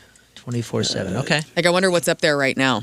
Like they're showing their music videos, any performances they've recorded. I'm sure they'll do things like we do for like little weird videos and throw them up there. I'll check. It's excellent. Classic rock fans, speaking of YouTube, if you are somebody who is depressed and you're like, you know what? I need to just sit at home this weekend, not go out in the sun, and I'm just going to go down some rabbit holes of YouTube. There's a treasure trove of performances that you can watch. So YouTube, bless you, has been flooded with newly uploaded classic rock concert footage, including the Beatles' first U.S. concert from 1964, David Bowie's performances, rare Jimi Hendrix footage from 1969, and a Thin Lizzy concert live back in 1983. And if you don't watch them, don't wait, because they're not going to stay online for long. So again, you can get the Live at the Coliseum from the Beatles, David Bowie's Rebel, the Jimi Hendrix Experience live at the Royal Albert Hall, Thin Lizzy, The Sun Goes Down, Sight and Sound in concert. I want to watch these. This is what I'm going to probably be up in my headphones with as we drive to the lake later, because it's rare that you see these for free, and YouTube is going to be streaming them. Motley Crue has addressed the backtracking controversy. So after years of speculation, Nikki Sixx admits that Motley Crue does use backing tracks. We were just talking about this, Moon, but only for things like orchestras and sax that can't be recreated live. And Nikki insists the band still performs everything else live, saying it's no different than what Queen did with Bohemian Rhapsody. So Motley Crue, Tesla, and Extreme, they'll be here on Wednesday, August 19th at Hollywood Casino Amphitheater, which is going to be a pretty cool show. But just know, they are playing their instruments, according to Nikki, but for things like saxophone and orchestral type of things, those are, in fact, backing tracks. Cool. I went straight to this Green Day TV channel. Yeah. And the first comment I see is energy up. So a lot of our people are over there now. It's pretty cool. They're just playing like music videos and live stuff right now. Know Your Enemy is being played. It's excellent. And honestly, we need this. It's a great idea. Yeah. Like our generation missed this. Yeah, this is clever. Yeah, all bands with the catalog should just have a live going all the time on their YouTube. I'm sure that's expensive to produce, but they got the money. They can't take it with you. Yeah, I'm sure they're fine. This Perez Hilton stuff has really kind of creeped me out. So I don't know anything about this. What happened? Well, we don't know a lot of details because they're keeping it under wraps, which I've seen a lot of criticism. I don't even know what this is. Why is he in the news? Talk to me. He was on this was earlier in the week, and we did cover this. Perez Hilton was on TikTok Live, and he started he had a mental breakdown, and he had a knife, and people thought he was going to harm himself, and he looked like he was. I don't know all the details because I didn't see it live or anything, but his family says his 3 children were removed from their Miami home just before the disturbing TikTok live stream that led to his hospitalization. They say their focus is helping these kids recover after witnessing this traumatic event. Authorities responded to the home, transported Perez Hilton safely to a hospital, and he has a podcast with a radio guy out in LA, and he had to release a statement and be like, we're all concerned for his well-being. It just sounds like he's had a mental breakdown and he just needed to get help. And luckily, the authorities intervened before something crazy happened. Okay. And he recently released an interview where he's trying to make peace with celebrities, because a lot of the criticism that I've seen from fans or people that wanted to comment on this is a guy who made money on showcasing celebrities at their worst, right? Yeah. PerezHilton.com, in the early aughts, was the gossip rag before TMZ. Yeah, the irony of it is... The irony of it is, because they're like, we want privacy at this time. And people are going, dude, you never gave anybody privacy. So it's kind of karma. People are going to talk about But he's this. been on the apology tour for the past couple of years, right? He has. Yeah, he apologized. And he sounds pretty sincere. Yeah. I think so. I mean, I think maybe the 1 or 2 things I've seen in the last few years, I've been like, oh, wow, interesting reversal, but good on him. Yeah, maybe he's growing through that. Khloe Kardashian, Neil Patrick Harris, they've accepted his apologies publicly. Now, Britney Spears has not. I mean, he really took Britney through it when she was having her mental breakdown at the very beginning. And she's never, responded to anything he said. And it'll be interesting. I wonder if she sees this news about him and realizes and understands in some way, and maybe that could bring them together to have maybe they could talk about it. I don't know. I'm not sure the world is ready for those two to be friends. I don't know. This would be a perfect time. I feel like that's something I don't think that would be good. I don't know. Maybe there's some growth there that could happen. But we'll see. Matches and kerosene. New movies in theaters this weekend. So Super Troopers 3, which we've been talking about the last couple weeks, reunites the Broken Lizard crew for another comedy adventure. Allegedly, it's better even than the first one. Rafe, you had that review when they were in here a couple It's really, weeks really ago. good. It's definitely better than 2. I would say that. I say that with confidence. It's good. If you like those guys, you'll love the movie. It's Farva marrying his sister in the movie is it's just a good playground for those characters to have a good time. Yeah. So if you like the Broken Lizard guys, you're going to love it. Well, that might be your best bet. Also out, One Night Only, romantic comedy starring Monica Barbaro and Caleb Turner. But then also an interesting Eli Roth horror film is out this weekend, too, called Ice Cream Man. This is a film about a mysterious ice cream vendor whose treats turn kids into killers. So if you liked Weapons, you'll probably like Ice Cream Man. So it's not the remake. It's a whole new concept. Sounds like it is, yeah. Oh, I was in hope Clint Howard was back. Nope, he's not back unless he's a child. Jurassic sequel loses its director. So Gareth Edwards has exited Jurassic World movie over creative differences. Universal is now searching for a new director, while Scarlett Johansson, Jonathan Bailey, and Mahershala Ali are all expected to return, so hopefully they get their crap together. Netflix has announced the cast for Grown Ups 3. Adam Sandler, Kevin James, Chris Rock, David Spade, Rob Schneider, and most of the original cast are back for some reason, with the production already underway in New Jersey. Rob Schneider's back. Rob Schneider is back with his Botox. He was noticeably absent from 2. Because I watched him over the weekend in San Antonio because it was on TBS. And it's just the hotel room has 6 channels. And it was on over and over again. I was like, I didn't notice till I watched him back to back that he must have had a falling out. I think there was a rift. So. A time there was a rift because he was completely not. He was featured quite a bit in the first one with his 2 hot daughters and the one that looked just like him or whatever. It was very, very funny. I forgot about that. Well, all of these guys were out at dinner. I saw Sandman put out the script was on the table and they were all getting dinner together. So that's great. Yeah, good for them. That's awesome. I know you guys are excited about the football biopic Madden, which is Nicolas Cage as John Madden. We've talked about this. Christian Bale as Raiders owner Al Davis. That's right. This is going to be great. It's arriving in theaters November 11th before streaming on Prime Video November 18th. So you can wait a week and see it on Prime. This is the thing that they leaked the photo of and those two, and you're like, great. whoa, this is creepy. Yeah. It is super creepy. Also, we were talking about this off air before the show started. There is a new Robert Pattinson movie coming out that is based on Chris Hansen's To Catch a Predator. And I don't know if we can air the trailer online because I haven't edited it yet, but it looks fantastic. If you haven't seen the pictures, the recent pictures, not even just that leaked one of Nicolas Cage becoming John Madden, what the heck? It's so weird. He almost looks, I mean, he looks very John Madden, but he kind of looks like a Muppet at the same time, trying to act like John Madden. It's the Nick Cage way. It is crazy looking. And finally, a new ranking of the best Disney movies is here. You guys, I want you all, are we sitting down? Okay.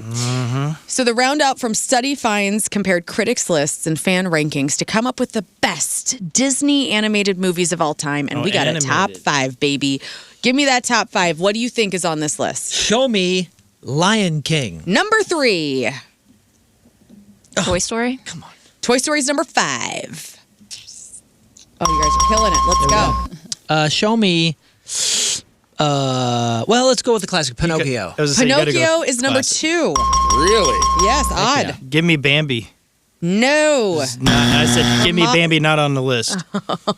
Frozen. We need 4 and 1. No. Snow White. No Snow White. But Cinderella. these are 90s, 80s and 90s. Oh. ones. 80s and 90s. 80s would be Little Mermaid. Little Mermaid's number 4. Beauty and the Beast. And Beauty and the Beast is the number 1 Disney movie of all time. So congratulations. No Aladdin? No Aladdin, Moana, Frozen, Tangled, Lilo and Stitch, or Encanto. They've all had huge followings, depending on your age, but they were not a part of the top 5. No. Whoa. Wow. That's kind of weird. I can understand. When you watch Aladdin, it looks a little dated because it was the first one to use CGI. Oh, really? I didn't know that. There was like a mix of real animation and computer-generated animation, and it's just kind of glaring on the screen. So I can see how it doesn't age super well, but man, Robin Williams, the whole thing. Right. Even the Will Smith one, I dare say, wasn't bad. I think that they were mainly focused on the animation, not the story. Oh, I see. You know what I mean? So as far as beautifully animated, these were the top 5. Okay. Yeah, and that's your crap. Cool. Well, your crap on celebrity birthdays. Jalen Ouch It Hurts is 28 years old. That's the quarterback for the Eagles. Francisca Eastwood is 33, and that's Clint Eastwood's gorgeous daughter. She is That's what gorgeous. it says here. Mike the Fish Trout is 35. He's a great ball player. Abby Cornish, she is 44. We got Charlize Theron is 51. She said hi to me once. Michael Shannon is 52. We got David Duchovny, Fox Mulder, and Hank Moody. They're all 66 years old. Bruce Dickinson is 68. We got Wayne Knight, which everybody loves. He's 71. And Taco's brother, Tobin Bell, is 84 years old. That's Jigsaw from the Saw movies. And today's porno birthday is a man just known as Mystery Man. And see if you guys can sense a theme here. He's been in 128 fine films, including Abduction on Devil's Peak, Asian Lactation. Scott, you love that one. Yeah, that's Black Magic Bondage, Mystery Man's Duct Tape Sessions, Nightmare on Nipple Street. That one's scary. It is terrifying. Johnny Depp's in that one. And the nipples are all weird and burned up. It's just, she's got little razor nipples on their boobies, or their Cupid's chesticles, or whatever they're called. True Confessions of a Bondage Slut. Can't Keep a Good Boner Down, which is also just a good slogan to live by. Yep. And who could forget his creme de la creme, no pun intended, Nutcracker 9, The Breaking of the Balls. Mystery Man is, or would have been. We had it is yesterday, right? Yeah, we did. Is. He's still with us. Yeah, he's still with us. This is an dead. is week. It's a positive week. Let's go is. Mystery Man is 52 years old. Okay. You guys are all thank correct. goodness. That's your porno birthday. That was your crappy birthdays. And that concludes Crap on Celebrities. Thank you very much. Now, Rafe, what do you say we do Ememorium after the break? sure. Great. Welcome back to the Rizzuto Show. Rizz is back this weekend, and we'll be over at EPC, me and him, tomorrow. And then he's back on air on Monday, all to tell us about all that France adventures and everything that went right and wrong. And we all have bets on how many things he's going to complain about. Oh, yeah, and I'm feeling good, dude. He got delayed in Charlotte last night. Oh, good. Cool. I was getting some texts about the airlines. See, I feel like you had inside information. I know. I know. I mean, this is And all it coming in disqualifies after you. bets were made. I mean, I'm feeling good. As his texts roll in, there's a lot of complaints already, and things keep happening all the way back home. So I feel like 10 was a good I feel like it was a good prediction on my end. I'm feeling good about it. This is closest without going over, correct? I don't know. I think it should be. We'll see. Listen, I'm out of this competition anyway. I said 2.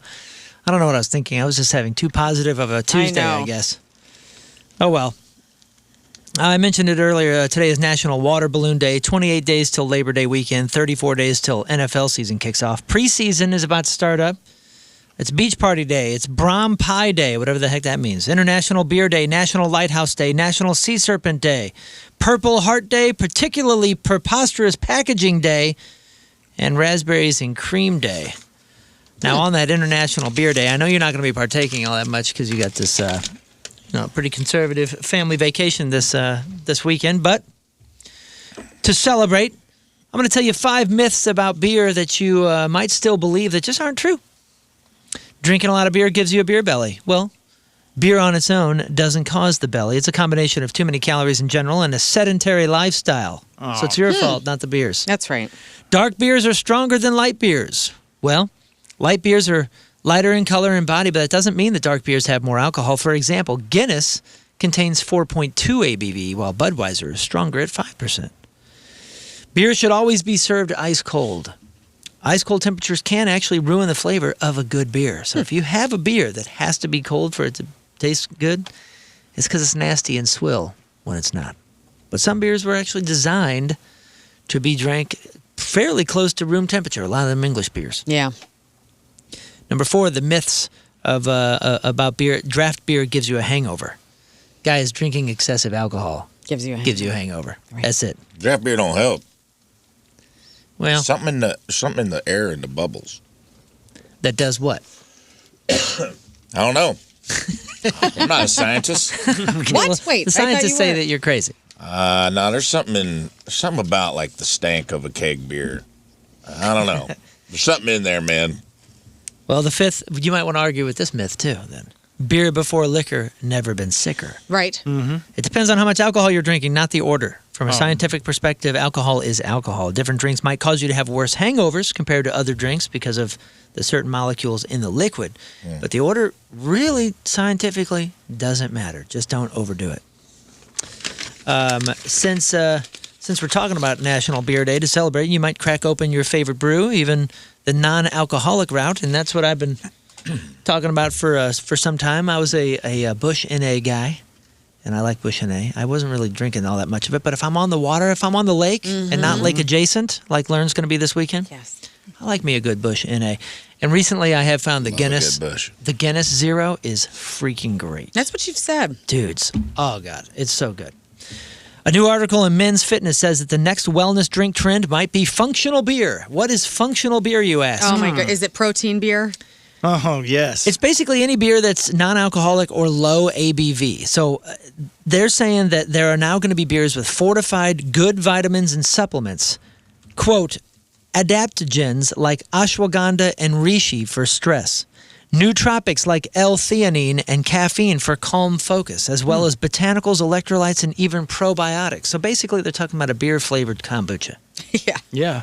This seems ridiculous, but it wouldn't be surprising. There's a lot of new drinks popping up promoting the idea of a feel-good buzz without the booze, which I think is actually the slogan for that Willie's Remedy thing. Oh, yeah. I haven't tried Mike McKenna was here last week, and he gave us all those little shooters of them. I haven't tried them yet, though. Well, sounds like something Maybe I'll be worth taking those to the lake lake. adjacent. Yeah. What's the slogan for it? Feel-good buzz without the booze? Yeah. It's supposed to be that.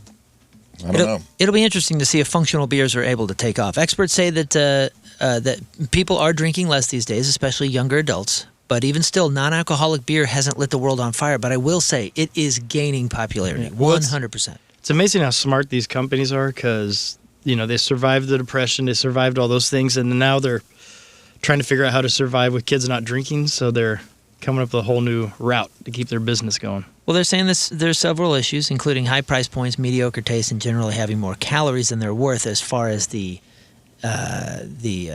what did I call them?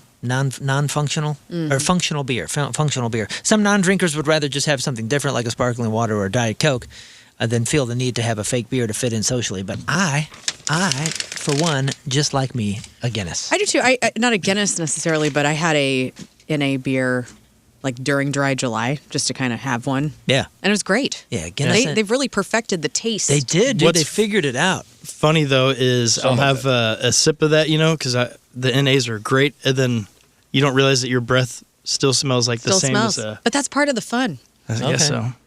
Okay. It was kind of that gross breath. You're like, sorry. The Guinness Zero is so good. And all the calories. That's All right, let's get to this.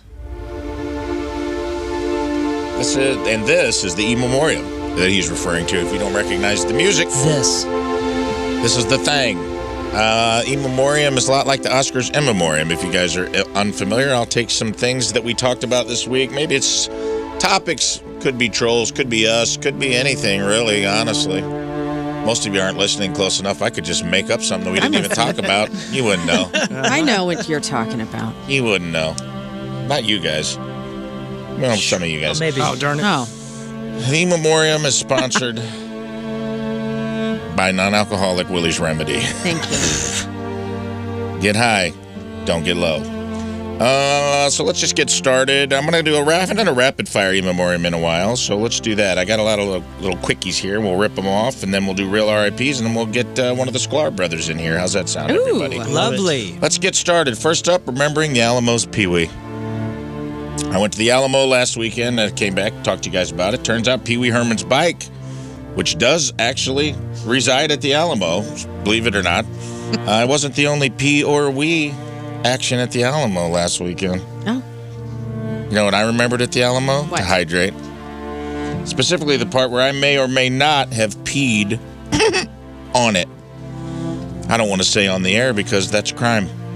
Historians now recognize 3 major attacks on the Alamo. Santa Ana, Ozzy Osbourne, and one bladder-shy, super-hydrated radio host. Don't look at me while I'm doing it. Bye-bye.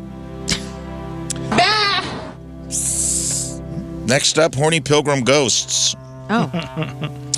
We found out when I read a letter from a listener about a PG-13, very sweet erotic dream that had some people clutching their pearls. Got a lot of emails about that. A lot of people weren't happy. What do you mean?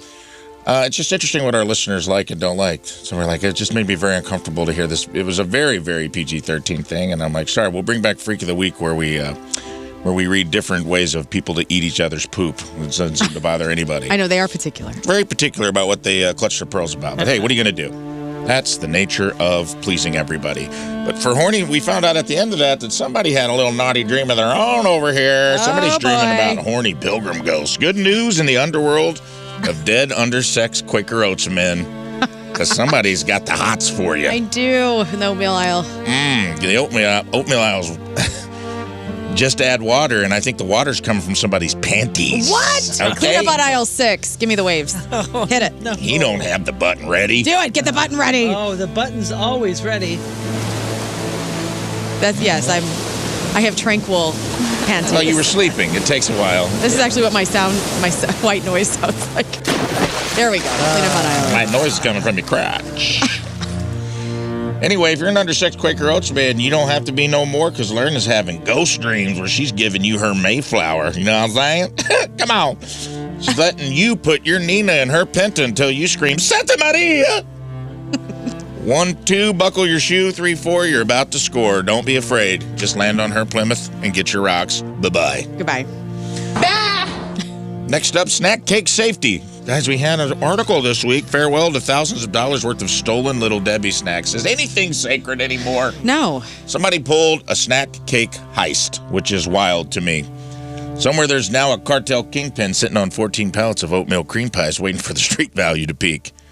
And now, you know what? Little Debbie's hauling cosmic brownies in a Brinks truck. What's this world come to? Bye-bye. Bulletproof vest on Little Debbie? No thanks. Aww. Next up, baby's named Gata.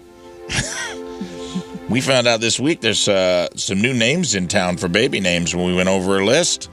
What were the 3 popular ones, Moon? I believe it was Gata, Rooster, and Chaos, if I remember correctly. DJ Chaos. Farewell to traditional baby names. Parents are now naming their children. Yes, this is true. At least 5 people, I believe, had named their children Gator, Rooster, and Chaos. 3 names that guarantee your newborn already has a DUI and owes somebody money for a 4-wheeler. Congratulations. Bye-bye. Also, I do love the idea of us nicknaming baby King Scott Gator when his daughter is here. I think that is Me too. That's an Perfection. awesome one. Gator if it's a boy, gaydar if it's a girl. Speaking of, what a good segue. Thanks. King Scott's gender fluidity. Up next, Gator, gaydar. That's a unisex name. We found out this week, you revealed a lot about yourself this week, bud. And you know what? I'm proud of you. We're going to say bye-bye to King Scott's stranglehold on the masculine versus the feminine, for we all contain multitudes. Wow. Yeah, we found out this week that not only did King Scott fix his own dryer and instantly aged into a man who keeps loose screws into a country crock container in the basement, but at night he also revealed he wears a silk bonnet to bed and, and shouts to Allie, "Honey child, bring mama her hot water bottle. She's having cramps from her feminine troubles."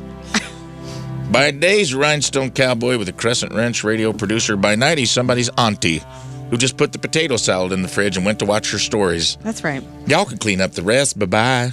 Aw. Congratulations, man. Thank You're you. in touch with, you're going to be a good See? dad. I'm going to be perfect. with You're that. ready. Yeah. You finally embraced gender fluidity.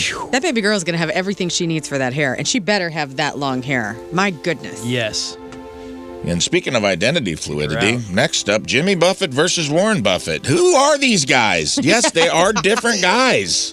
Well, A lot of people don't know that, including King Scott. He thought they were the same guy for a long I time. still think there's. We have to educate people in the St. Louis area, guys. There are two Buffetts, okay? Yes, they are similar.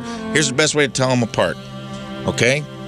One became a billionaire through disciplined investing, and the other became a billionaire convincing your uncle that alcoholism is a Caribbean lifestyle brand. That's right. So let's step on a pop-pop, blow out our flip-flop, and remember, there's plenty of room for more than one Buffett. Bye-bye. Next up, diarrhea, lettuce, and justice. Guys, Taco Bell did the right thing, we found out this week, by giving a whopping $200 per person settlement to anyone inflicted so by the nice. pain of onomatopoeia. What's that thing called? Cyclospora? I don't know what Got it's it. called. Whatever it is, Taco Bell Onomatopoeia. stepped up. Farewell to intestinal dignity after Taco Bell customers allegedly got sick from lettuce. $200 does sound like a low settlement until you remember Taco Bell usually charges you for diarrhea. Thank you, Taco Bell. Bye-bye. Goodbye. That would never happen to Taco John's. Disclaimer. And finally, responsible Q-tipping. Oh, yeah. Yeah, we found out people ain't using Q-tips responsibly. No one's practicing safe Q-tipping anymore, guys. Everyone's getting kind of wild out there. Doctors say never stick them inside your ear, but guess what? We're What? doing it. We're all doing it, except for Moon. Absolutely not. Pussy. You know, I had a friend text me yesterday, Brian, and he said, goes, man, you guys are talking about impactions. Because he was a Q-tip guy, and he said he always remembered me saying that I didn't do it, and he thought I was gross. Yeah. And what do you know? What do you know? He went to he was at an ENT, and or he was at the doctor, and they looked in his ears and said, brother, you got an impaction. He went to an ENT. They said it was one of the worst they'd ever seen, and they removed it. And he said, dude, I could hear in 3D. Oh, man. Wow. It's like it was the most amazing day of my life. I want them to go dig for gold in my ears and see what's going on in there. And what did you know? They told him, stop using Q-tips. He hasn't done it You gave since. yourself head gonorrhea. I gave myself head gonorrhea last night as I got out of the shower. I was like, the guys are going to be mad that I got my Q-tips everywhere. And I bet as soon I as, was like- and I bet as soon as you twisted two at the I same was time, like, that pilgrim I am- came a-calling. I did. I was like, the Wicker Man is here. Oh, the pilgrim is here. Mama's ready to make some oats. Because that's what Moon doesn't know. No wonder you're so uptight, man. If you just knew Dude. that the human ear contains a button that feels like a tiny G-spot installed by God. And if you put two in at once and twist at the same time, you will transcend the astral plane and commune with the sex goddess Ishtar, the keeper of sacred sexual power. Bye-bye. Somebody out there has a Q-tip in right now, and I was like, he ain't wrong. And on to the real RIPs, guys. We lost a lot this week. We had a bad week. Vincent Pastore, also known as Big P, the character actor best known for HBO's The Soprano, died at age 80. A longtime manager confirmed the death, saying Pastore was found at his home in New York City's Island. After friends became concerned, they hadn't heard from him for several days. No foul play, no signs of criminality. They believe he died of natural causes. Mary Egida Rivera, who memorably played Ned's grandmother in Spider-Man No Way Home, died on April 15th, suffering from a stroke. UFC flyweight Alan, let me try this one, Nascimento. Sure. Common died. spelling? He died after suffering an apparent heart attack in his sleep at only age 34, which is a bummer. Geez. He was found unresponsive Monday morning, pronounced dead at the scene, despite efforts by emergency responders. And another big hard-hitting in the music world, Glenn Hansard, Irish folk singer, died in a tragic motorcycle accident. And our pal Lizzie Weber opens for the band that he was in. And it had a profound effect, not just on the music world, but to somebody we know. And it was a real sad thing, man. He seemed like he was loved by a lot of people. R.I.P. to Glenn Hansard. And that concludes our real R.I.P.s, and thus and thereby concludes this week's Ememorium. Thanks, Rafe. Thank you very much, Rafe. All right, you know what? Let's hit a break and Sklars are here. and then talk to Jason Sklar, because I think there's a Sklar in the building, maybe multiple Sklars. It's weird to have just one, to be real. You can't have just one. Yeah. They We're going travel to have to in call pairs, Randy. pairs and packs. I'm going to make him play both parts. Yes. Go get your mustache out of the office, and we'll make him put it on and be Randy. All right. Pair of Sklars next. Welcome back to the Rizzuto Show. That's my daughter from years ago, probably when she was about 11 or 12. We are on the Rizzuto Show right now, but the big star in the room is the return of Jason Sklar. Jason Sklar in the building. And we were told that you were coming with a guest of your own because you guys only travel in packs and pairs, these Sklars. Yes. Oh, hang on. I gotta On here, yeah. I Hey. travel in pairs. We come in packs, Sklars. But here you are alone, and I almost didn't recognize you. You know, it is sometimes good to show up alone, just to Is it? prove that you can do it. I remember we used to do Chelsea Lately years ago, and then they told us that we couldn't do it together, and I was like, that's weird. Are we threatening someone? Right. And so then we said, great, we'll go on by ourselves and prove that we can be funny on our own. And then it worked out. Also, I am sitting next to my good friend, Rafe Williams, who was drinking a Celsius. Yeah. And just don't do that. I'm going to tell you, stop drinking Celsius. Tell him. Unless Yeah, they that's the- sponsor the that's show. the- No, Yeah. tell him. Get nuts. Nope. He's literally sweating cocaine right now. Do you guys understand? That's what comes out of Celsius. They don't He tell you didn't that's get any what's in sleep, it. That's what's Jason. in cocaine. Get Yeah. off my ass. He gave me 3 business ideas that he wants to do. He did? In 2 seconds. And they're good ideas, man. Yeah, they're great. It's like weird. It's a spaghetti restaurant, but it also is like a go-kart shop. I'm like, what? The dune buggies. I already pitched this idea once this week. Instead of rascals at the grocery store, dune buggies. Make it fun for everybody. There you Oh go. my God, that'd be so fun. See? Or swing around Funtown, which is a place I go to sometimes with my kids out when we come back here, where you're like, are we going to see somebody die here? Maybe. Maybe.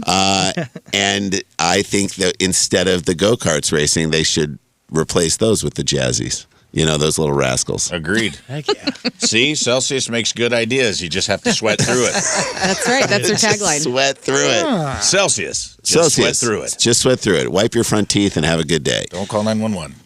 So I'm not here with my daughter. She is sleeping. She is not used to hearing thunder and woke up too early yesterday because in West Coast we don't get thunder. So she's exhausted, but it's fine. If she came in, yes, we would play a fun game, but she would also be roasting me nonstop. That's all my daughter does. Like, you know, she walked in. I was eating breakfast the other day. She walked into the room. I was by myself and I was not bothering anyone. I was not starting beef with this woman. I need Okay. to say that from the Okay. jump. She walks in the room, she looks at me and she's like, why are your teeth so crooked? And then walks out of the room. Dang. Damn. She's got the gene. I don't know. Daddy can't afford Invisalign because you take 2 ballet classes. Let's start there. Yeah. Yeah. I have British teeth so you can dance average. Yeah. Anyway. Roasted. So you guys are- Roasted. West Coast, was that her first time hearing thunder like that? So she has heard it before, but not like waking her up in the middle of the night. And then Right. it's like Intense. seeing it and it's loud and it's coming. And she's like asking me all these questions. Like, if it hits the house, what does it do? And I'm like, it's not going to hit the house. You're like Googling frantically. I am. But I was also like, I've lived, in and out of St. Louis for 50 plus years. Like, and nothing's going to happen. And then there was a moment where I'm like, oh, this is when it's going to happen. Get Yeah. like Yeah, gonna it's get, like like, the part in the movie where the LA guy decides it's time to move the family back to the Midwest to get some, like, where Right. kids don't even know what thunder is. Oh, there's a basement down here, guys. You want to come down and check it out? There's do you no have lights that? on in it. No, you creep. No. I guess that is something we take for granted. I had a friend who lives in Kentucky. He's from Texas. Pretty similar weather, to Yeah. here, just a little bit hotter. And he moved to Kentucky, and they have sirens like tornado sirens that we have here. They have Yes. sirens for thunderstorms. Oh, that's fun. And he was asking me about it. He's like, I got here, man, and these sirens started going off, and I started panicking, thinking it's a tornado. And I asked what it was, and they said, oh, it's a thunderstorm siren, so we know a thunderstorm is coming. And he said, I thought thunder is the siren that tells you thunderstorms are coming. So I thought that was unique. I'd never... They have a siren here in St. Louis when they're out of toasted ravioli at Emo's. It's true. Never goes off, though. Never goes off. That's the thing. It's an unused siren. We had Emo's last night, and I mean... What do you get on your best, Emo's pizza? Hamburger pizza, which is, that's my favorite. Mushroom was also not bad. Shockingly good. They Super put good. the mushroom inside the cheese. Thank you, Emo's. But Do you have any tattoos? Do any Sklars have any tattoos? no, we don't have tattoos. Why? Should I get Emo's on my lower back, a tramp stamp of Emo's? I have a deal and a letter over here. We Signed have- a signed letter from the marketing department of Emo's. Said if I get a tattoo, an Emo's tattoo, I get Emo's for life. The And I'm 2026 Emo's treaty is being negotiated as I'm we doing speak. it. Yeah, you should do I it. have a Lion's Choice tattoo. I'm St. Louis through and through. So we had Lion's Choice, and twice. This is how much my kids love Lion's Choice. Like the fact that Lion's Choice doesn't exist. So they don't even sponsor the show. Bread is great. The beef is great. The seasoning is great. We're sitting in there. Everyone in there is like over 70. My daughter's like, is everyone in St. Louis over 70? I'm like, no, it's the middle of the day on a Wednesday, but just relax. It's also Creepcore. It's Creepcore. And so I'm like, Lion's Choice needs a better theme song. Like, come on in to Lion's Choice. It's roast beef. It's a child, not a choice. I'm like, okay, wait, guys. Why are you making those decisions for us? Yeah. It's a child, not a choice. Yeah, they are kind of old-timey in that way. They are. I feel like there may be some subliminal... But we need to like sort of personify the lion. 39-cent ice cream cone. You should still be able to beat your wife. No. You back off. No. Choice, are you No. I feel like it's a Bluebell collab. That's- going on. Oh, no. Bluebell ice cream. Listen, dude, Lion's Choice is in my heart and on my body. Oh my God. It's like I've gained 5 pounds just by being here, but I love it. And my daughter's like, 75 cents for a dipped cone? What are we even doing It used to here? be 25. I remember when it was a nickel, bro. That's how old I am. Whoa. Yes, nickel cones. Dust Bowl pricing. Let's That's go. right. Dust Bowl. Would you ever get a tattoo if it came with something for life? Lion's Choice for life, Emo's for life, something. I mean, it's hard. So this is the thing about Emo's. Like last night, as a St. Louisan, we understand that it's fine pizza. It's not for everybody. It's not for everybody. I understand. So yesterday, when I tasted it, is the first time I really understood other people's criticisms of it. You've been away too long. No, but I You've still been loved way it. too long. I still loved it. But we said, and we've always said this in our comedy, that Emo's needs to just admit who you are all the time, and people will love you. Like it should have like Emo's. It starts as leftovers. Yeah. It is a great leftover pizza. Emo's. It's your weekend with the kids. Yes. That's actually perfect. Emo's. She'll come back. So like those are the things that you can. And Emo's is so thin you could slide it under a door during a hostage negotiation, like with toppings on it. And Yeah. like that's thin crust pizza. So I understood it's cheese on a cracker, like beef with it, but I'm like, I don't care. That's delicious too. I don't- Charcuteries It's are awesome. It's unique. It's great. We I love don't it. Thank you. care. It is what it is. I loved how it tasted. I love that weird little corner piece that like is small enough for like a rat to like Yeah, only has like sauce on it. barely sauce, nothing. What do you think about the cheese salad? God dang. Because I think the only reason people love Emo's salad is because it's all cheese. So that is why the Emo salad survived all this explosive diarrhea stuff, because there literally is no lettuce in that salad. So like, look, we String got cheese you. and hard salami. String cheese, hard salami, and Celsius. People don't know that Celsius is in That's the dressing. the house dressing. That is the Yeah, house. It is. It's peach mango Celsius. Well, we had Emo's Pizza backstage for U-Man's 50th a couple months ago. Let's go. And you and your brother were so nice. Rafe hit you up Yes. as a favor to all of us to help John celebrate. You guys and your friend John Ham both made videos for his of course, celebration. Ham made one. And I just wanted to thank Sometimes you known publicly. as the third Sklar brother. Oh, we're the Yes. second and third hand. But we're on a text chain that we send every St. Louis like They're known as the second-hand ham. the He's the Christmas ham. We're the Hanukkah hams. That's right.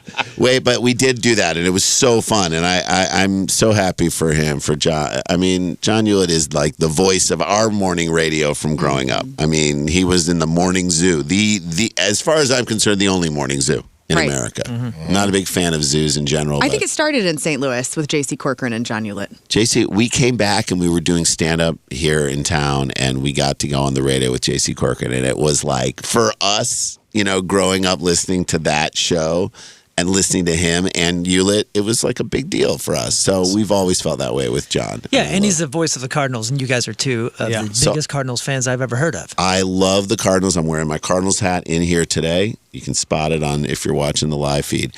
I went up into the booth last year when we went to the Cardinals game and visited John. And it was, by the way, like, it wasn't like planned. I was like texting him as he's like, next up, you know, like he's answering my text. I'm hearing his voice and watching the 3 dots on my phone. I'm like, wait, should he be doing both these things? No, he shouldn't.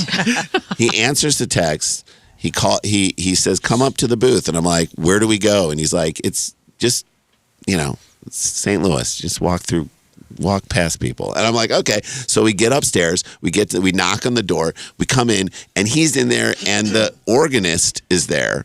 And it's not the regular guy, but it's another guy, and I really wish I knew his name right now, and I don't, and I want to thank him because he was incredible.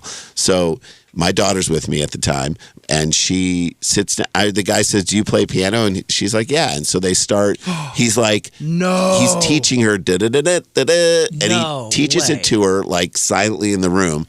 And she's got earphones on and she's listening to it. And then he takes out the earphones. He's like, okay, do it. And she does it into the stadium. Wow. That's cool. And the place goes crazy. And I'm like, oh my God, I'm like, you just performed in front of more people than I have. Why? Now you're going to lord that over me? And then I'm talking to Hewlett, and Hewlett's the best because he'll be in the middle of a conversation with you. He's like, so I'm having like a prostate problem and it looks like I'm having trouble. Hang on a second. Next up. Like he's like naming the next guy, and he's like Burleson. Yeah, So back to my Burleson. prostate. Yeah, next Weatherholt, and I'm like, and then he comes back and he's like, and so I'm just having trouble peeing. I mean, it's like it's coming out, but it's not coming out in a good flow. Hang on a second, and then he does another, and it's so funny, and he was so calm, and he's such a pro, and he's done it forever, and you're like, that voice is now classic rock, and it's also Cardinals who's coming up to the plate. Yeah, you know what? It's going to be real weird, and he has no means of retiring from the Cardinals. He said he'll do that till he's dead. But one day he will die, and then it will be really awkward. Why were you so Stadium. hopeful when you said that? I know. She should have been smiling when she said It's that. like you've practiced that. Listen, WebMD's traffic will go down 40% the day he splits. away. It will, but also imagine walking into Busch Stadium and not hearing those velvety vocals. No. It's going to be a weird time when he is done being the PA announcer. All right, we'll do it. Randy and I'll come back and we'll do it. Is that what you're asking? Yes. Is that what you're asking me? John, come in here. Yeah, John. No, don't tell him. We're not wishing that you die, John. We're just saying we're putting up a succession plan. You just finish the announcements. One of you says JJ, the other says Weatherholt. Yes. How does Jay, it work? Randy says Jay, Weather, and then Holt. That's us. We back and forth it a lot. I do love that you guys have flown the St. Louis flag everywhere you've gone. I mean, you even mentioned it's in your comedy. We did a bit about KC 95. Like that was our first television bit. Or maybe it was on our. We did that was the whole bit. It was KC 95 call like things. I don't know. What are those things called? Where Call they letters. Call letters, but it was more was like a promo tags. You know what I mean? KC 95. We're gonna invite your sister out for a date, but when she gets there, we're not gonna be there because it's the weekend, all weekend long. So true. So that's what we did, and we did that on Comedy Central for our premium blend, and it was just that. We still have it down in the studio of your guys' Rocktober bit. Like every Rocktober, we play you guys talking smack on Rocktober. It's Rocktober. I love it. That's it. So we do that. We did a whole bit about, I want to say it was Car Fi Faux Fun, but it's not. We used to do a bit about Carroll House Furniture. Oh, yeah? Yeah, he would always get excited about a natural disaster. Carroll House has got me, man. Are we right about that? They're just siblings so close to kissing. I mean, when I see him in the hallway, Stop it. You gotta watch this. Stop it. No, he used to be like, last night lightning struck my uncle. That's why I'm cutting down prices on this lounge chair. All right. What? Yeah. Do we really want that? Or get over here, sis. Lay one on me. In 2001, the Taliban attacked our freedom. That's why we're declaring a war on high prices. That's right. Did he say war?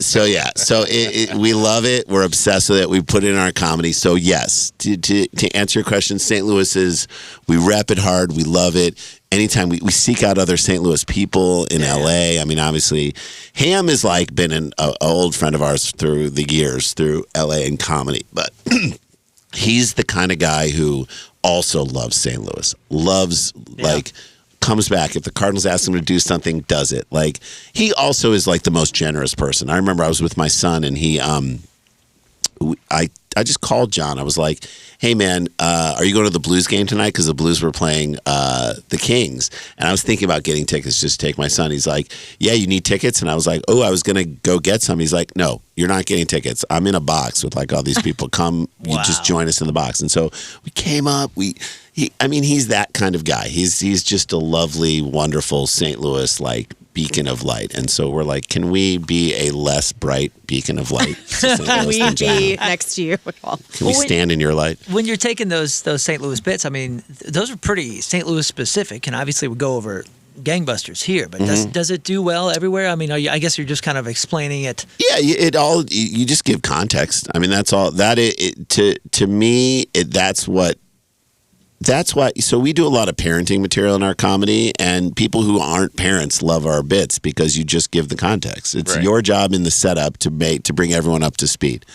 Every nation, every city in America has a classic rock station. What's your classic rock station? What's the logo? A buzzard? Why? Because it's dying. Thank you. And you just make a couple jokes. And then you're like, ours was K-She 95, which, by the way, K-She is maybe the most feminist thing on the planet. It started as a female-oriented station. Thank you. Yeah. And yet it's like, you know what I'm talking about. It's like power. Mm-hmm. It's all between the legs. It's a lot of weirds. It's a lot of hogs, if you will. Hogs and balls. So what I'm saying is like, we've got this great thing that no one questions. That's a lot of things in St. Louis. Started as a feminist station. Has a mascot named Sweet Meat. That's a giant pig. Well, they had to masculinize it somehow. It was almost like it was destined to become a male thing. Well, as you named it. The Bloodwind Pig from A Head Rings Out. That's an album from like the late 60s. They stole it. And they probably did that because it did start out, I think in 1967 is when it started being classic rock. But even before that, like 1961, it was in a basement and a guy was making like female oriented for women that were housewives. Like that you could listen to this radio station and it was for you. It was like soft listening. You're kidding. I'm I did not. not know that. That's really neat. And then the fact that they did steal the Bloodwind Pig's Sweet Meat the face with the joint.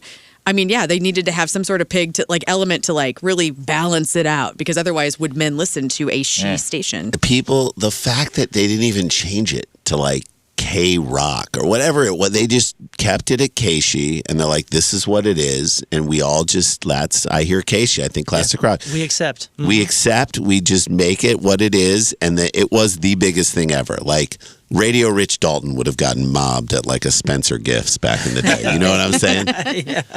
Yeah. What, is that fart spray? No, that's Radio Rich Dalton. He's still down there. He's still going? Last time I went to Spencer's, I saw him. Yeah, is he working there? Yeah, he's working. These lava lamps are cool, huh? Hey, are that 2 for 1? That's crazy. But I just love it, and I love St. Louis, and so we're super excited. I want to mention this, and I want to mention it early and often. Well, you are a beacon of St. Louis. That's why you're part of Flyover Festival every single year. Yeah, that's what I was going to say. You guys, St. Louis has one of the best comedy festivals in the country. I'm not just saying that. I literally, like, the pride I have in that, it's in November. So this is my, challenge. I know you guys, this show has, the best fans ever because we'd come on your show, and then they have come out to see shows that we've done. Right. You guys need to support this festival, your fans, because if you do, the more you do, the bigger it gets, and the better comics start coming. And before you know it, David Cross is coming to this year's. Wow. Yep. Festival. We're going to be there. Roy Wood Jr. from The Daily Show, he's going to be there. I mean, so many, but we are doing a huge show with none other than Rafe Williams. That's right. Dang. At the Coca Theater, the Burgess Theater, I believe it's called. Burgess Theater at Coca, Friday the 13th. Friday the 13th. Spooky. Who could forget that? Twins and a Celsius addict. You can watch it happen. You can watch it kick in. You can watch his Halfway long through my earring. sets. Yes. So all we're saying is Long this: earring. his earring, his Native American Indian, and you Thank are you. 1/15th Cherokee. Oh no, you drove a Jeep Cherokee for a month. Yeah, that's Yeah. what That's what it was. So it was a rental, but he's going to be there. We're going to be there. We're doing this big show at Coca. I want it filled with your fans. I want our fans to be like, wait, I tried to get tickets and I couldn't because it was sold out. Because it's a nice size theater and it's going to be a really, really fun show. I'm so excited. it's going to be cool, man. This is the first, and we're moving it to Del Mar this year. Yeah, so which it's is- like we made a big move from the Grove So to Del cool. Mar. We're still doing some improv shows at the Improv Shop, but most of the shows have moved to, the Del Mar Loop, and I think it's going to be super walkable. We kind of scaled it up this year, and you guys are part of that, man. You come back every year and helped. We got all kinds of so everything's going to be like, if you can't go to one show, go to another. You can get 4-day festival passes. That's what I would You can recommend get a doing. wristband. You can go. We set aside a certain amount of seats for wristband holders. If there's a show you really want to see, like the Sklar Brothers and Rafe Williams at Coca on Friday the 13th at 8 o'clock, Let's go. You can get single show tickets. We always recommend, like, if there's somebody you really want to see, Go buy that ticket. Go buy that ticket just to make sure that you get a seat. But there are a certain amount of seats for everybody. You just got to go get in line early, and we have like standby line, and we all our volunteers run a tight ship. It's awesome. It's going to be awesome, man. And we're going to be doing shows in the church at Suede. Yep. And we're going to be doing, like, Van Kirk's coming in. We're doing a bunch of, like, We're doing a shows Tag It together. show. We're Yeah, doing you're another a Tag It show the next night on Saturday night. It's just so much fun, and for as us to see those two worlds, our comedy world and our growing up world, come together in a Yeah. place, and to see St. Louis, like cool St. Louis, come out and support. Yeah. Comedy, it's really one of the greatest things. Like, it makes me want to cry every time I come back here. I'm so filled with like pride and emotion, and like I'm like, yeah, St. Louis, we're showing the world that we can put on a great comedy festival. We're showing, and I know that it's getting bigger and better because I see. From the other side, I see the industry that comes now to this festival. Right. I see the people from the Montreal Comedy Festival coming down to this festival to check people out. I know people who have done well at this festival, comics, and then they've gotten booked at Moon Tower or at other big comedy festivals, which says that this is a satellite big festival. It's getting bigger as we speak. And the only way to keep it going and keep it, I mean, Zach, who runs it along with Rafe, Zach is just one of the best people in the world. He's like puts so much of himself into it. I'm like, I want it to succeed for you and your small children who need to eat. Yeah, he can't stop having babies. He really needs to stop having babies. Great festival runner, pull-out game, super weak. Yeah, man. You got to just... It happens. It happens. When the O-face starts coming, get out of there. So he is very much like... He lives and breathes this festival all year long. I have like multiple conversations with him. We're not organizers of the festival, but we try and help him get people. Yeah. That's how much we love and care about this thing. So You guys are great ambassadors for the city Thank you. and for the fest. thank you. Yeah. And part of the reason we did this is, I think we have a strong scene. There's so many comics that come out of this city. We have Yes. 5 clubs. Like, most cities of this size can't sustain 5 comedy clubs, but we do because St. Louis people go out. They like to drink. They like to go out and see shows. Yes. And when you come here, you see real audiences, and we've gotten lots of compliments from. Yep. And it's cool because I wanted people. I've had a good career out of here, and I wanted other comics to have that experience. And in the last few years, we've had St. Louis comics get to go for the Netflix, their version of New Faces called Netflix Introducing. Yep. And a couple of comics from St. Louis got to go to Moon Tower for the first time last year. And Saw that. I'm getting to see, like, friends of mine have these cool experiences that I've got to have. It's because people like you come here and you make this thing great. And this year, we also are doing shows at, guess what? Pinup Bowl. Yeah, baby. New owner Awesome. sitting right Yeah, across baby. from you.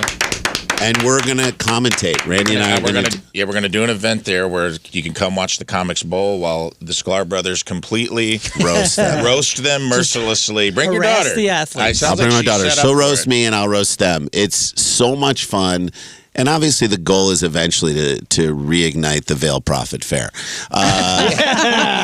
Thank you. Yikes. The Veiled Profit. Partnership with Lion's Choice and Bluebell Ice Cream. We looked at the Veiled Profit, like the actual veils the other day on this show because we were like, what is this? Wild. Terrifying. It was It's actually terrifying. Literally terrifying. I wasn't going to say, but the Veil Prophet is the actual headliner. Oh, so fantastic. We are going to unveil the Veiled Prophet at one of our shows. Why is there two of them suddenly? I don't know. They look like twins. Multiplying.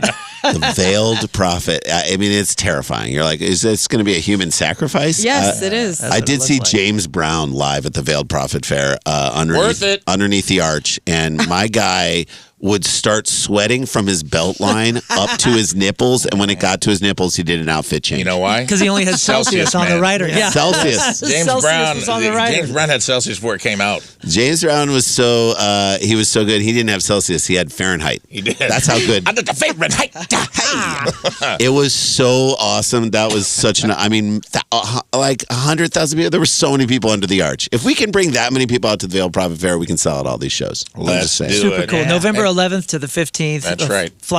Flyovercomedyfest.com. Again, Yeah. taking over the loop. Yes. You got the pageant, Delmar Hall, Blueberry Hill, Coca, Fitz's, Pinup Bowl, Church on Delmar. It's going to be pretty It's going to be incredible. awesome. And one of the other things about a festival like this, I tell people, get a hotel, like make a weekend of it. You have access to the entertainment. Like you're going to see people. Like Yeah. not only do you get to go see the show, you're going to run into comedians just walking down the street because everyone's staying in the loop. Yep. They're walking from venue to venue. You can come watch them bowl. Like we make it. We want you to see the headliners you love, like the Sklar brothers and David Cross and Roy Wood Jr. and Casey Rocket and Cameron Esposito. Yakov Smirnov's going to be here this year. What a country. What a country. What a city. But also, you're going to discover. Part of it is like you're going to discover new comics. You have like the stars of tomorrow because there's so many great comics coming into this city, and you That's have right. access to like actually hobnob and meet them, and it's a fully immersive experience, and it's well worth blocking off that weekend. Do you want to hear Yakov Smirnov say, "In Russia, bowling ball pins you"? That's right. You could hear that. That's all I'm saying. Get And- tickets. Get tickets and unveil the Veiled Prophet. It's going to happen. Was that a human sacrifice to a Grand Wizard of the KKK? That's what I need to know. I mean, probably your bet is as good as mine. Like It's something like insanity. that. There's a lot of people out Something there. A lot like of that. Wondering what pentagrams we're talking about. backstage at the VP Right. meetings. Yeah, you know? look up what the VP stood for in VP Fair, and you'll go down the rabbit hole that we did, and you'll kind of catch up on what we're talking I'd be about. like, the Freemasons are involved. What? How is that possible? Veiled Prophet's huge on Kill Tony.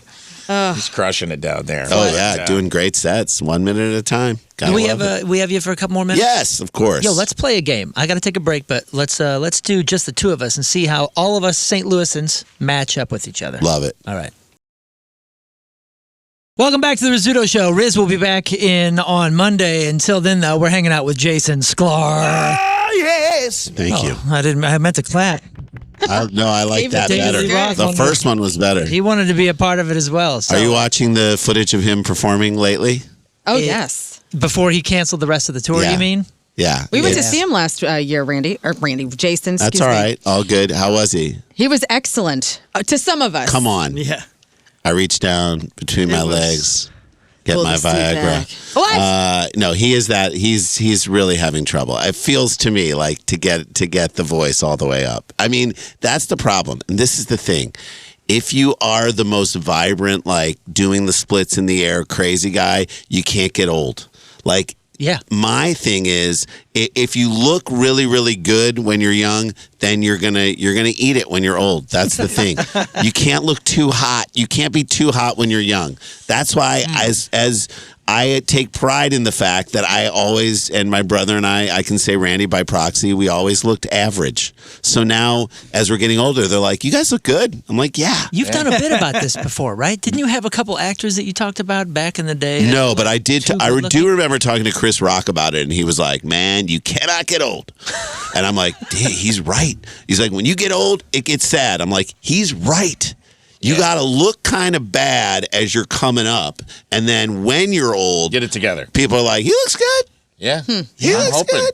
We just found out 47's like the new, what is it, the happiest Yeah, year of your happiest life? The happiest year of your life When you're is like getting it supposedly together. So like, we're in 47. the wheelhouse. 47? brother. 47. That's right. We're in the wheelhouse. We're in the wheelhouse. Feel So good about that? Or maybe that was just written by a 47-year-old and we're all trying to... don't know. I feel good about Here's that. the thing about DLR, though, dude, that we enjoyed. Like he had backup band. He's to cover. funny still. He's doing a tight 5 between every song. Oh, it was He is so funny. entertaining. He is a funny dude. He's totally a funny dude. I remember I got chased. A farmer pulled a shotgun on me and chased me out. And I said, "Don't be mad at me. Be mad at your daughter for being such a slut." He's just like doing What? He's just like telling stories and talking about how he's got. So he's got a very blame the victim attitude. Yes, very much which I so. appreciate. And we waited for him behind the venue. So we went to go see him at the factory, and Rafe and I and our friend Clown Visit, we all stayed behind, and we were hoping to get like a glance of him before he gets on the tour bus. He had the tour. We were out there, for an hour after the show? Ish, yeah. And tons of people are back there. He asks for the tour bus to go to the other side of the venue to get on the bus. To avoid the people. To avoid the people. Tell you all about it. We were devastated. Over there. And how many were out there? I mean, there was by the end, there's maybe 20 people staying. You know who wouldn't have done that? Who? Sammy Hagar. I know. Yeah. That's what I'm talking about. He would have My met each man. of us and kissed us on the mouth. It And would have been sold amazing. you some margaritas. And he also, margarita mix. He would have come out with margarita mix and Hagar pants. Did you know that? That was him, Hagar pants. Just kidding. He should. Wouldn't? That's such Just an shorts. old man joke. Hagar pleated khaki pants. All right. Well, on that note, let's give away some stuff. Let's give away some stuff. I, for one, am all about Van Halen. It doesn't matter. Yes. I like Van Hagar. I like DLR. I like if it all. you didn't draw the VH on your notebook, who are you as a human being? Exactly. Who are you? Agreed. Who do you think you are? I am. Exactly right. He's putting up a Pete Weber Wall of Fame in the pinup bowl. Yeah. I'm trying to get it approved by Pete Weber himself. I think Pete Weber should take over Dick Weber Chevrolet. That would be pretty Not a tight. bad idea. Bowling the deals, dude. What car do you think you got? I am. Today's contest is sponsored by Today's contest, it is sponsored by Universal Windows Direct. You'll be saying, I love my windows. Today we're giving away some more Rizzuto Birthday Bash tickets, which will have some bowling involved. You can bowl against Rizz. August 15th, Del Mar Hall. Tribute tag team of Bags Against the Machine, blasting through the music of Rage Against the Machine and Feeling This, doing a full rock show of Blink-182 tunes. We'll do that pre-party over at Pinup Bowl from 4 to 6.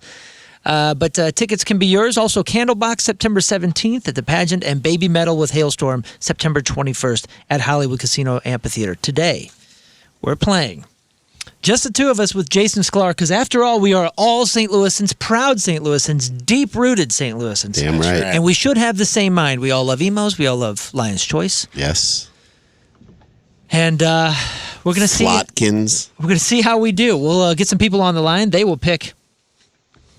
Well, Rafe, why don't you go ahead and tell Jason how we play this? Have you played this with us I before? think I played it once, but I need a refresher. It's Yeah. very much so. Will put. I'll ask you guys to write down. I'll give you 5 categories, and you write down. We're trying to get the common denominator here, right? The most common answer. It's very Family Feud, Final Survey-esque. Okay. So if I say, if I were to say, name a color of M&M, you would write down the color, and then you're trying to match with your partner. We'll do 5. We'll write down the answers, and then we'll count it down, reveal them at the same time. You get 3 out of 5, you win. It's that love easy. it. Easy as that. Brian in Hazelwood is on line 1. Brian, how you doing? Hey, good morning, everybody. Good morning, Brian. Hey, who would you like to match up with, Jason? I'm going to give you the choice. I'm going to go with Rafe. Rafe He's and my Jason. brother. He is my brother from another mother, so that's a smart call. We got this. All right, hang tight, Brian. We'll get just the two of us. Here we go. All right, here we go.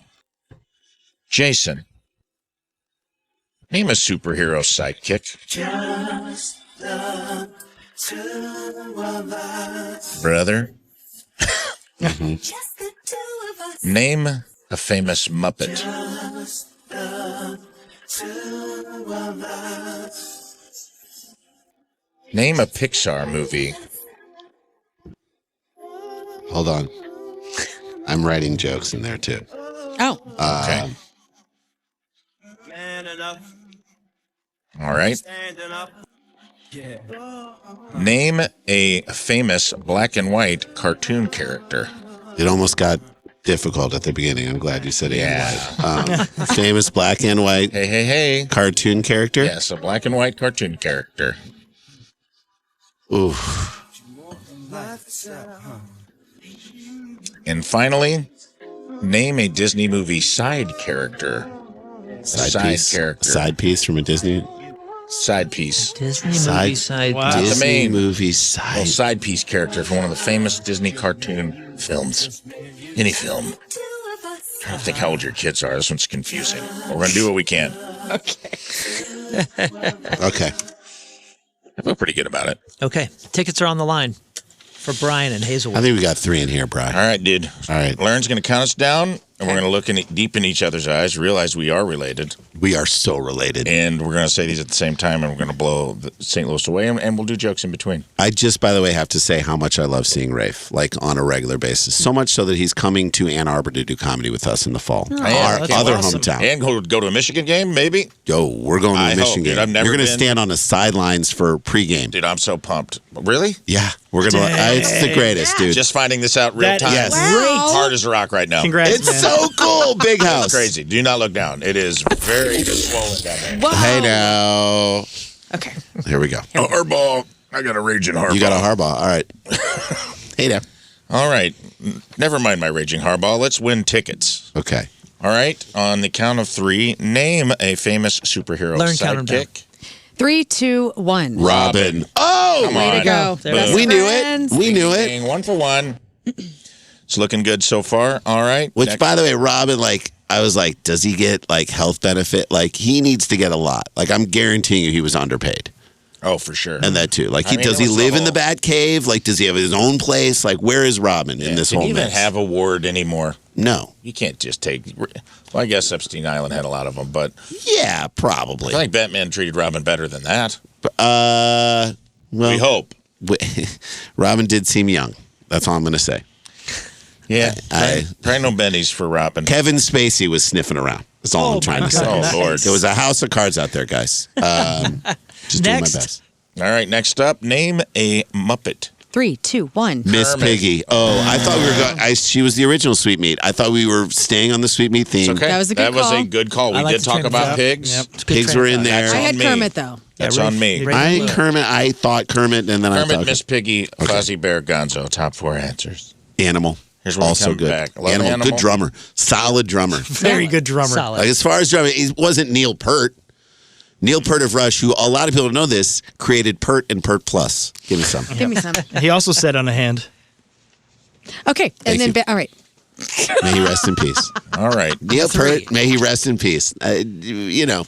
Okay. Per Plus, is that still a thing? Nobody's used that for Oh, years. yeah. Dollar General. Oh, Come on. really? My mom loves it. I don't want to say my hair is bad. I use Pert Minus, Yeah. folks. I use mane and tail. Hey now. All right. Number Here 3. we go. Yes. Name a Pixar movie. 3, 2, 1. Toy Story. Let's go. We got 2. And we're back. The brothers are back. We got 2. Only need one more. All right. There's no way we get these last 2, but I just This need to is okay. going to be tough, but I was hoping we were going to sweep out at the top, and these were just going to be for fun. But now this is for all the marbles. Okay. Name a black and white cartoon character. 3, 2, 1. Mickey Betty Boop. Mouse. Damn. And thought Mickey of that. Mouse. Both good answers. I'd Mickey Mouse. Okay. Mickey Mouse. It's a Mickey I Mouse didn't know if we had to operation say over here. Steamboat Willie, and I was scared. Oh, yeah. Oof. It's down to this. I was thinking She is Betty Boop to me.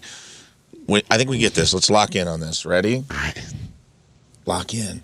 I'm so locked in, but I don't know. Name a side piece. I feel like I went for a joke, and I don't know if I did it right. Well, Give this guy the you went tickets for no the matter joke. what You I can say. never All right, go here we wrong. Okay, here we go. Name a side piece Disney character. 3, 2, 1. Olaf. Tigger. No! Goodbye, Hard Brian. R. You went for the hard R. Tigger, please. Okay. Sorry, Brian. I went Pluto. Happens. The comedians let you down. Ricky Bobby in St. Louis himself. Yes, sir. What's up, dude? Yes, sir. Who would you like to see good. Jason pair up with for just the 2 of Did our us? best. Rafe is off the You table. know what? I'm going to go with you, Moon. Oh boy. Okay. All right. Hang tight, Ricky Bobby. And Jason. This is for you. I don't know what to do with my hands, but we're gonna do this. We're gonna do this right. Hey, I've been saying that for years. Okay. Let's get the music going.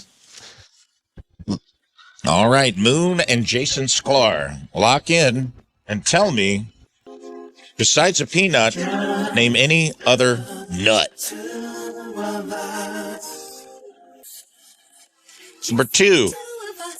Name a specific type of flower. As in the plant. We got this, brother. I don't even know the next 3, and we got this. Wow. You and I are vibing. Easy. Name a specific type of tree. Oh my gosh. I mean, These are give me's today. Name a specific St. Louis barbecue establishment. Little local flair Who there. are you? What high school did you go to? Parkway North. Okay. I mean, I'm trying to go with legendary. Don't hint. I've already Okay. written. You Okay. cannot sway. Finally, name a breakfast cereal.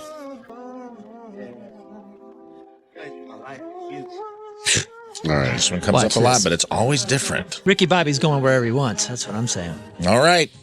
Learn, will you count us down? I would love to. All right, gentlemen. After the countdown, please, besides a peanut. Is it possible for me to hate every one of my answers right now? No, I think they're okay. It is. Okay. It is possible, and you will hate My answers are like my children. I hate them until I don't. That's very sweet. All right, we got this. Besides a 5 peanut, for 5. name a specific type of nut. 3, 2, 1. Pistachio. Damn it! Pistachio. no. I love Almond. pistachios too. I love pistachios too. me That's too. my flavor of concrete when I go to Ted Drew's. I should have said pistachio. We really are aging. I'm a big pistachio man these days, too. You know who likes pistachio? Dubai Chocolate likes pistachio. So I don't think we're aging. I think we're on the trend right Exactly now. right. You're right. Exactly right. All right. Time for the comeback, guys. Start it with this one. Name a specific type of flower. 3, 2, 1. Rose, let's Okay. go. Wow. Now we're going for classics. Classics from here on out, in fact. Can you go 2 for 2? Now on this Name. next one, I had an idea, then I had another idea, and then I thought baseball, I think. Ooh. Riveting. Go on. All right. Okay. you Also go. Okay, leading go. the witness. No. He's got No, his I already answer. had it down. Yeah, I'm just telling you my reasoning. Go on. I don't think we got this. All right. Name a specific type of tree. 3, 2, 1. Maple. Oh, I had maple in my mind, and I said oak. Gosh damn Yeah, it. oak is the. I thought oak too, but then I thought, aren't baseball bats made out of maple I or thought something? maple too, because maple wood. But then I was thinking Oakville, which was a team we played in our conference in you're right. baseball. A ville filled with oaks. Okay, we got to sweep out here for Ricky Bobby. Okay. Good luck. Here we go. Let's go local flair. Name me a specific St. Louis barbecue establishment. 3, 2, 1. Pappy's. What's going on? Good work. Got to go with the most pop. I think Pappy's was the number Come one on, answer. brother. Here we go. Come on, brother. This is Here it. we go. Finally, We got tickets to give. for the win for this pool. There's only man. 2 acceptable didn't- answers in my world. And I didn't pick what is my favorite, and we can go off on that in a minute. But I went broad. Is this Agreed. your favorite? Agreed. Is grape nuts your favorite? No, and no. That's a shame. No. All right, for the tickets, Ricky Bobby, here we go. Sorry, that is very terrible handwriting. All right, name a breakfast cereal. 3, 2, 1. Cheerios. Let's go. You guys, excellent. Yeah, Ricky Bobby, where are you going? Rizzuto show, birthday bash, candle box, or baby metal? Oh, you don't have Guns N' Roses? No. What? I'll say Candlebox. All right. Candlebox. I only listen to the classic bands. Sorry about that, Ricky Bobby. I'm out of Guns N' Roses Guns tickets. N' Roses. That was hilarious. That was like my friend who was like a concession guy at Wrigley Field. His brother, Brian Lewis's brother, Joel Lewis, was carrying his stuff down the thing, and a guy's like, "Yeah," stopped him. Is like, "Let me grab 2 old styles, a bratwurst and a diet." And he's like, "I'm not a refrigerator. I got Diet Coke. That's all I got." So this guy was trying to like pull some other thing out of thing. Hey, look, we got. Sometimes we have We it, but got Guns N' one. Roses, that's a coveted ticket. That's a hot ticket. When you're out, you're out. And Busch now Stadium. he's, Axl Rose is starting to sound more like Ethel Merman. It's like we're in it awesome. now. We're in it. Yeah. And apparently he and Slash are friends now again. Yeah, they're so making new that's- I mean, music. Hell is freezing Really over. fun. You gotta love it. Up and down. He looks like your aunt. When did your aunt do rock and roll? Oh, that's Axl Rose. Okay, cool. My Aunt Rita. No, Aunt it's Axl. Axl Rose. Kyle in St. Charles, who are we going to match Jason with? It's down to Learn, King Scott, or you know what, Devin? If Devin wants to play. She's Oh, she's busy. Okay, it's Hey, Learn. guys and gals. Hey, buddy. I'm going to do Hey, Ted Drew. Learn. Okay, Learn. Do me. Here we Learn. go. You are on the table. Here we go. All right, we got a Jason. pilgrim on the horn. Let's get in touch with our twin feminist sides. We here. got this. You We got it. this. We got this. You got this. You got this. All right, here we go. Name a specific type of bird. Bird. Next up, name a specific type of fish. Fish. We're going to go 5 for 5. I can Next. feel it in my loins. Name a specific type of insect. Insect. Number 4. Name a specific farm animal. Farm animal. And finally, number 5. Name a specific dinosaur species. Oh. Species of dinosaur. Prepare to meet your new best friend. Okay. I feel pretty good about this. I do too. I feel so good. I've never felt better. I feel like you guys are about to rock. This is the only time I will feel better is when Rafe calls me up and says, "Hey, you know what? That show for the Flyover Festival at the Burgess Theater, Friday the 13th of November, sold out. It'll be soon. Our fans, flyovercomedyfest.com. Could be by the end of the day. Our fans just sold out that show. And I'll be like, wait, What? I almost feel as good as when we matched on at least 3 of these. All right, here we go. I'll do the If countdown. we match on 4, we cannot tell my wife. Okay. All right, Deal. your wife is on line 5. What? She's trying to win Mrs. Guns N' Roses Sklar? tickets? Yeah, She she's is. real mad we don't have them, too. She's like, what the hell, man? Like, I'll take Candlebox. What the hell is even that? My favorite clip ever. Daddy, chill. What the hell is even that? It really is one of my favorite clips ever. Please show it. Please cut what I just did with that. Okay. All right, he's on video. I'm already doing watching right social now. clips. What am I doing? All right, here we go. All right. He's a man of many hats. All right, name a specific type of bird in 3, 2, 1. Cardinal. What are we doing? What are we doing? Is there another bird on this earth? No. I got it's the only countdown, bird. Rafe. You don't want to do too much. I got the countdown. I want you to know something. I was in LA recently. A cardinal bird flew onto like a branch that where I was sitting above my head, flew on a branch, and then Chaim Bloom traded him. Oh, wow. Just before the deadline. Kidding. I love what he's doing. I love what Chaim Bloom's doing. I love it. Be patient, guys. They're going to be great. It's going to be great. They're going to be great. I'm just telling you right now. 2040, look out.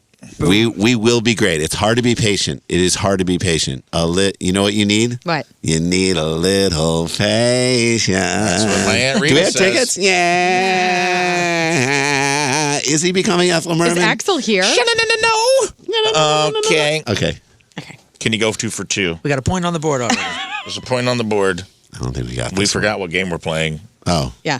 but we're going to do it anyway. Let's name a specific type of fish. 3, 2, 1. Bass. Salmon. Ooh, I said bass because Because we're in Missouri. yeah. Yeah. I did salmon because you probably live in Los Angeles and eat a lot of salmon. I do eat a lot of You salmon. overshot. I knew You- it. You know Yes. what? You both had too much empathy for the other. We were too much thinking of for each other. I know. And that never happens in relationships. No. All right. Here's where you get it back on track. Okay. Name a specific type of insect. 3, 2, 1. Butterfly. Oh! Oh, Bee. man. I don't These know. are great. Ant and bee were the number 1 and 2 answers that I just made up on the spot. Guys, you got to sweep out here. Dang it. You have to get this right. Okay, got this this. is it. Come on. This is, well, we got this. I Y'all think. best friends now. From here on out, you're best friends. Okay. Name a specific type of farm animal. 3, 2, 1. Cow. Let's Let's go. go. All right. Let's go, Cardinals and cows. Let's go. It comes down to this for Kyle in St. Charles. Cows, pigs, and the gimp were the top 3 answers. Wait, what? No, don't worry about it. Just keep going. Finally, name a specific dinosaur species. 3, 2, 1. T-Rex. Oh, there it is. We should get T-Ravs for that. Kyle, what tickets do you want? Guns N' Roses. The birthday bash, please. All right, hang tight. We'll get you some birthday bash tickets, and that is how you play. Good job. What is it? What we play? 3 and 5. The 2 of us. Yeah, Or 3 is and it 2 5? of us. What is it? We're crushing Just it. We got the games two on of this us. Friday. We're having a With the good boss time. gun. Yeah, flyovercomedyfest.com. Thank you again for being here and spending Thank your you. time with us. And man. I'm going to plug my podcast. Plug your podcast. Yep. Dumb do. People Town that Rafe Williams recently did. His episode's coming out soon. Dumb People Town. It's us fun. breaking down dumb stories, usually from Florida, and it's so much fun. It's Dumb People Town. Throw it in your queue. It's really us and Daniel Van Kirk, who's amazing. When I say us, I mean my brother and I. So thanks for having me on the show. I love you guys. I love St. Louis. I can't wait to see all of you guys out at our show Friday the 13th. Heck yeah, man. At Do Coca you Burgess guys Theater. love playing the St. Louis shows? I mean, the hometown shows, like rock bands. For the most part, everybody loves playing their hometown. But sometimes it's a kind of a different animal. You got to tweak it differently. Do you love it? We love it. We love your it. whole Bret Michaels thing. You come out and like all the prettiest girls are from Kirkwood. Yeah, right. We always used to do our joke was that in St. Louis, what high school did you go to as a pickup line? Mm-hmm. What high school do you go to as a pickup line for Roy Moore? Folks, Whoa. that was an old joke about a guy who was a pedophile. All right, so here's the thing. In St. Louis, what high school did you go to? The reason why people ask that is because they want to make a quick snap judgment about you. You know what I'm saying? That's what they want to know. What high school did you go to? I went to Ladue. You can get me cocaine tonight. Okay, I know who you are. What high school did you go to? Pattonville? I'll have a chalupa because they're working at Taco Bell. So, you understand. No, I love it. Do you have a Limburg one, perhaps? Limburg? I didn't have a Limburg one, but I was Parkway North. Parkway North, our school colors were acid and wash. So, you understand who we were when we came up. So all this local stuff, we've been making jokes about St. Louis forever. We love coming home and performing for people. We live far away. LA is not an easy drop back. It's not like we live in Chicago. So when we come back, we want to make it special.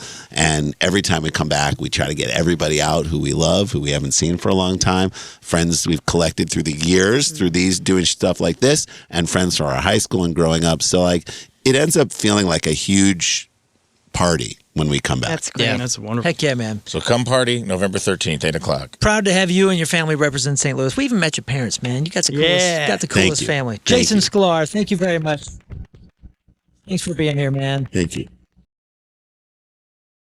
Welcome back to the Rizzuto Show. Super cool of Jason Sklar to drop by, have some fun with us. Yeah. I mean, Yeah, love that guy. we took more than an hour of his time. It's pretty rad. He'll be back in November for Flyover Comedy Fest. Flyovercomedyfest.com, hanging out down in the Loop. It's going to be great. I wasn't sure if that was going to happen. The bowling thing, you guys harassing the Sklar brothers harassing bowlers. Yeah, I talked him into it. All right, I love it. I talked him into it with money.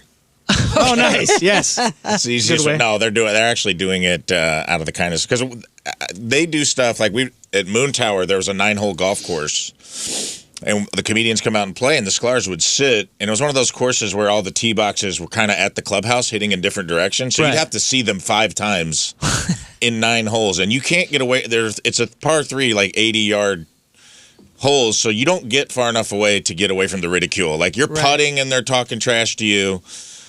And they're so good at it when they're together, man. They just roast you. And they did a ping pong tournament. Last year at Moon Tower, we did a bags tournament, which, by the way, me and Jeremiah Watkins ran the table as a Kansas City guy and a St. Louis guy. Mm-hmm. We made these West and East Coast comedians look stupid at bags. And I just want to say, I represented the Midwest Well, at the thank one you. thing they expect us to be good at, Yes. which is throwing bags of corn. And a hero comes along. Thank you for that. And the Sklar brothers were very proud of me. And we did. Thank you. Especially for the bags. I You know what? These know. East Coast to West Coast Hero. people don't freaking know, Great. man. Dean Williams. You think I'm gonna let West Coast, East Coast snatch the bag, That's bro? right. No, never. It's incredible. Well, thank you Next for to me being and King our Scott hero. getting watched by those little children playing racquetball. It's the most professional athlete I've felt in a long time. Well, good. They also did chicken poop bingo one year, which was very funny because the chickens would not poop and they had to vamp for so long. So it'll be fun. They will be heckling bowlers, and it'll be fun for fans to be able to come and watch that and interact with people. So And how do people get tickets to all the comedy shows? go to flyoverfest.com. You can get your It's Flyover Comedy Fest. it's flyovercomedyfest.com. It's okay. Somebody will tell you. Flyovercomedyfest.com. You can get your wristbands and single show tickets and all that stuff are on sale now. So Tight. Oh, yeah. We gonna do some news.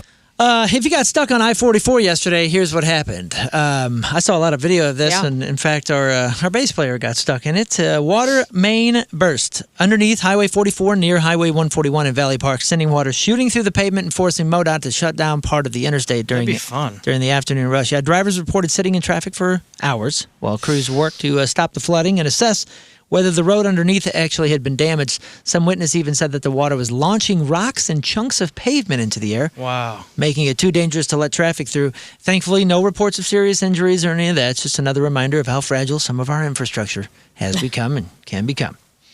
Here's one for anybody who swims, fishes, or floats in Missouri rivers. Everything is great. Just kidding. Oh. State inspectors say a rundown wastewater treatment plant in southeast Missouri has been dumping treated sewage into the Big River. Recent testing found that E. coli levels are way higher than the testing equipment could even measure. Whoa. Right where it discharges into the river, investigators say the aging facility has a long history of violations, equipment problems, and raising concerns about water quality downstream. Now, health experts say E. coli ain't no big deal. I'm just kidding. It's very serious. Serious stomach illness, bad infections, especially if contaminated water is swallowed. State regulators are now working to get the problems corrected, but the story has a lot of people asking something like, how was something like this even allowed to happen, much less continue for so long? Let's stay in the Bunch of floaters. Let's stay in the river news, because if you've been around the Mississippi River north of St. Louis and thought something died out here, you are right. The Missouri Department of Conservation now says that thousands and thousands of dead bloated fish have been washing up along the river from St. Charles County all the way to Pike County over the past couple of weeks. The good news is about 90% of them are invasive Asian carp, not native fish. They fly up and smack you in the face. Yeah, so there's a little bit of good and the bad here. Officials say that this wasn't caused by pollution or a chemical spill or poop or E. coli or any of that. Wink, wink. Instead, it was actually a combination of extreme heat, warm water, and low oxygen levels, which invasive carp don't handle very well. The native fish that are supposed to be here are much better adapted to survive these kind of conditions, so conservation officials say that they're actually not really concerned. In fact, they admit that thinning out the invasive carp population isn't exactly the worst thing. The downside just is the smell. Apparently over in Grafton, ferry workers reportedly started rubbing Vicks Vapo Rub under their noses because the stench is that bad. Whoa. Oh, I thought they were just rolling. Yeah, dude. They were just doing a little X. Yeah, dude. These guys party.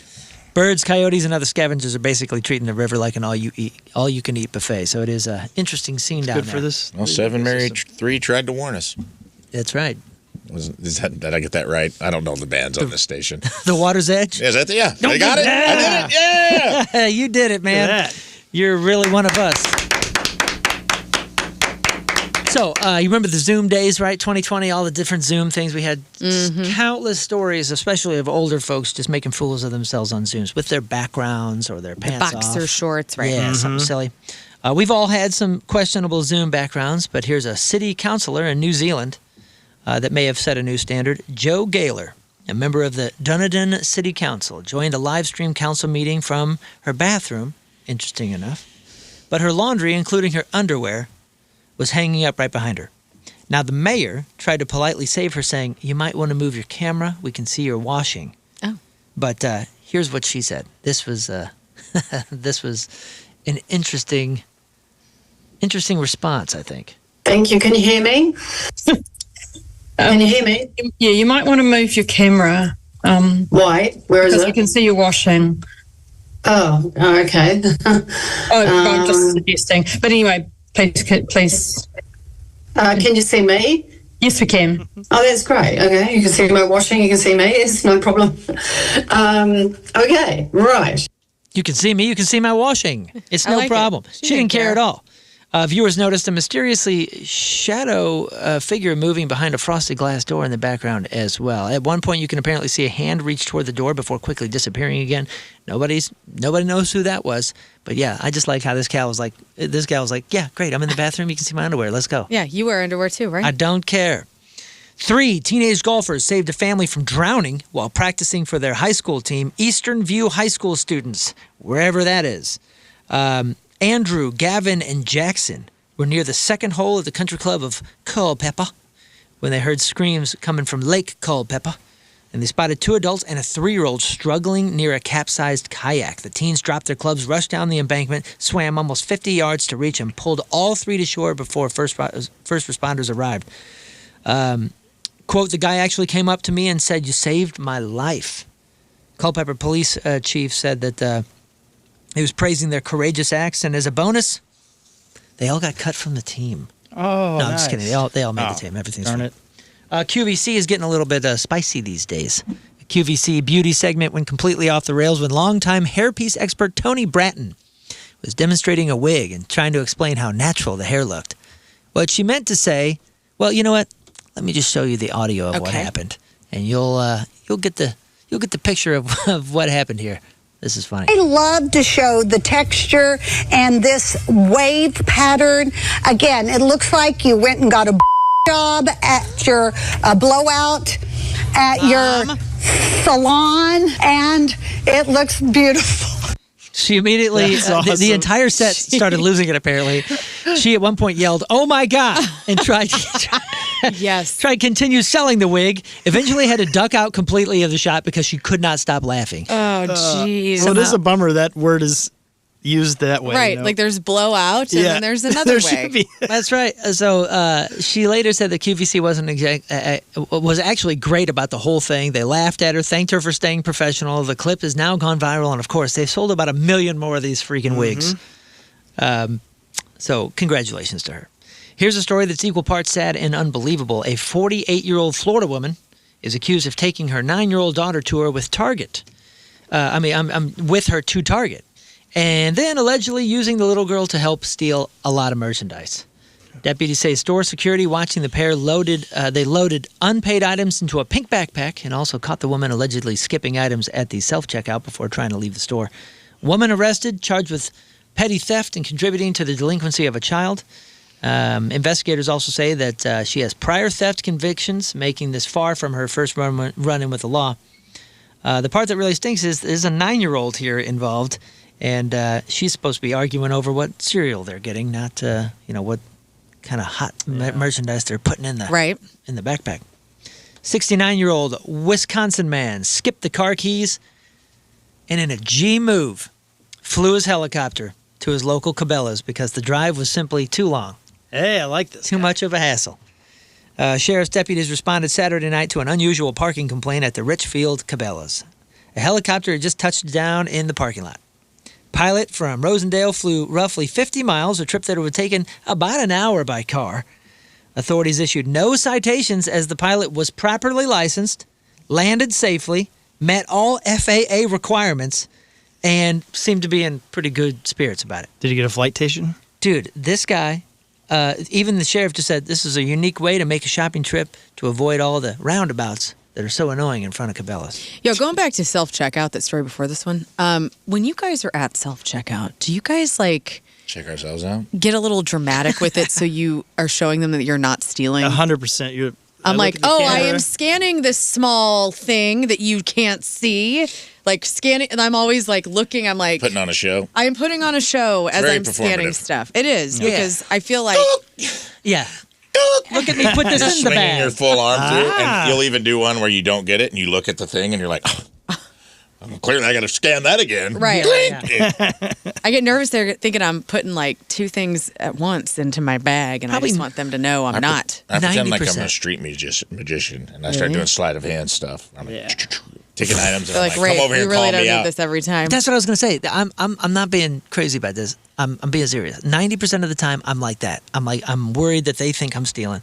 And then every once in a while, I'll get this weird thing where I'm like, I'm obviously paying for this stuff, and I don't want to get a bag, so I'll just put it down there, and then I take the receipt, and I'm almost like daring them. Come after me. Because I got a receipt. Dog, I got my receipt. Mm-hmm. I dare you to think. And how could you even think that I would do that? Well, yeah, there were 3 chicken salads. Did I pay for 3 or only 2?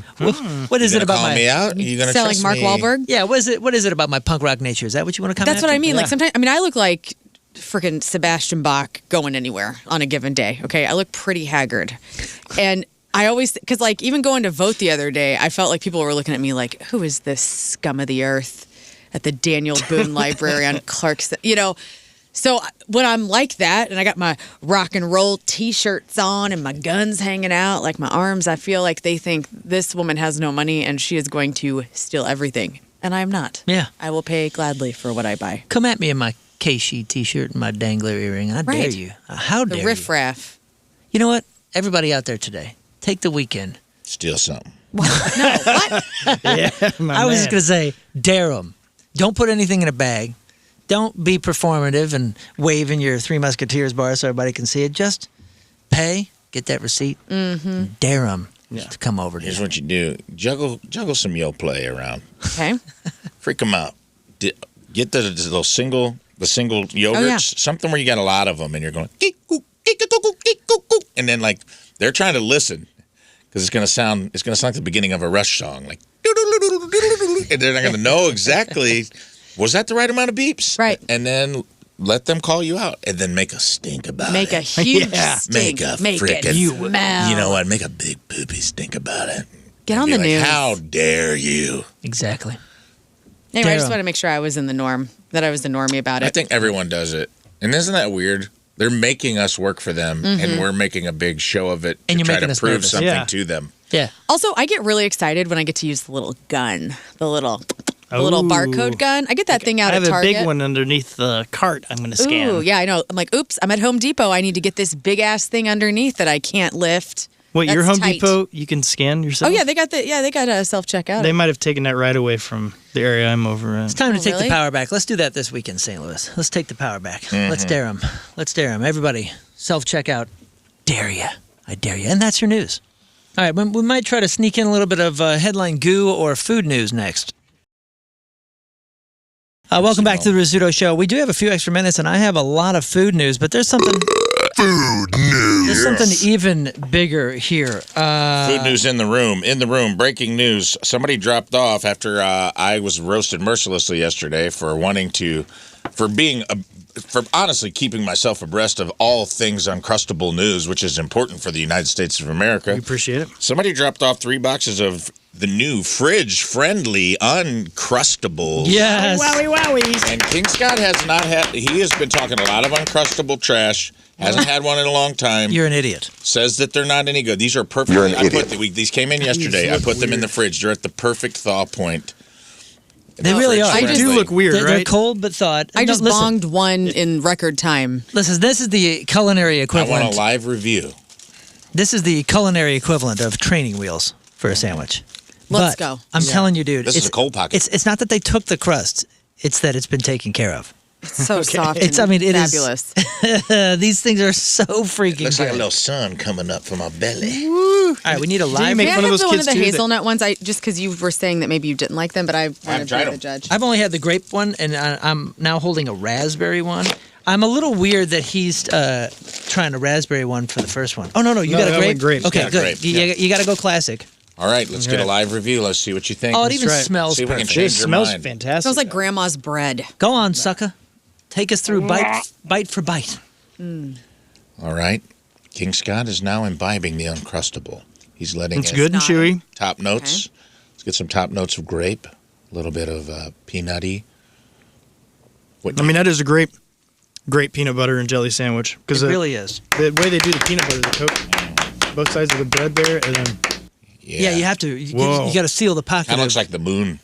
the jelly pocket. I mean, look. What do you It think of does- the hazelnut? is there an Look. aftertaste though? That's the question. And look, even your bite looks perfect. It makes you look better Yeah. when you eat an Now the moon Uncrustable. is a question, waxing question. It's it. The hazelnut's interesting. It's like a Chewing peanut cupcake. butter. It's like a cupcake you're eating from the inside out. Like the cake is on the outside and the frosting is on the inside. And I'm down. Thanks for whoever dropped these off. Was They were that? just sitting in the hallway that Was said that "For Sean? Rizz Show." Probably Sean Rodenbeck. I feel like He has a tendency to drop food off. he is the food man. Well, thanks. I'm gonna wait And, for the aftertaste too. I gotta get that review. It's a good thing you did it now because Rizz is refusing all food drops from here on out. He's basically, I know. He's basically made it. When Drop. Daddy is away, the kids will play. That's right. I don't peanut care butter what and he jelly. says. You drop Uncrustables, they're going in my belly. Yeah, for sure. Thank you very much. In food news. Food news. Who needs a dirty Dr. Pepper when Dr. Pepper milkshakes exist? Go on. Portillo's and Dr. Pepper are combining the powers of freshly made milkshakes and beloved soda to bring you an unforgettable dessert, the Dr. Pepper shake.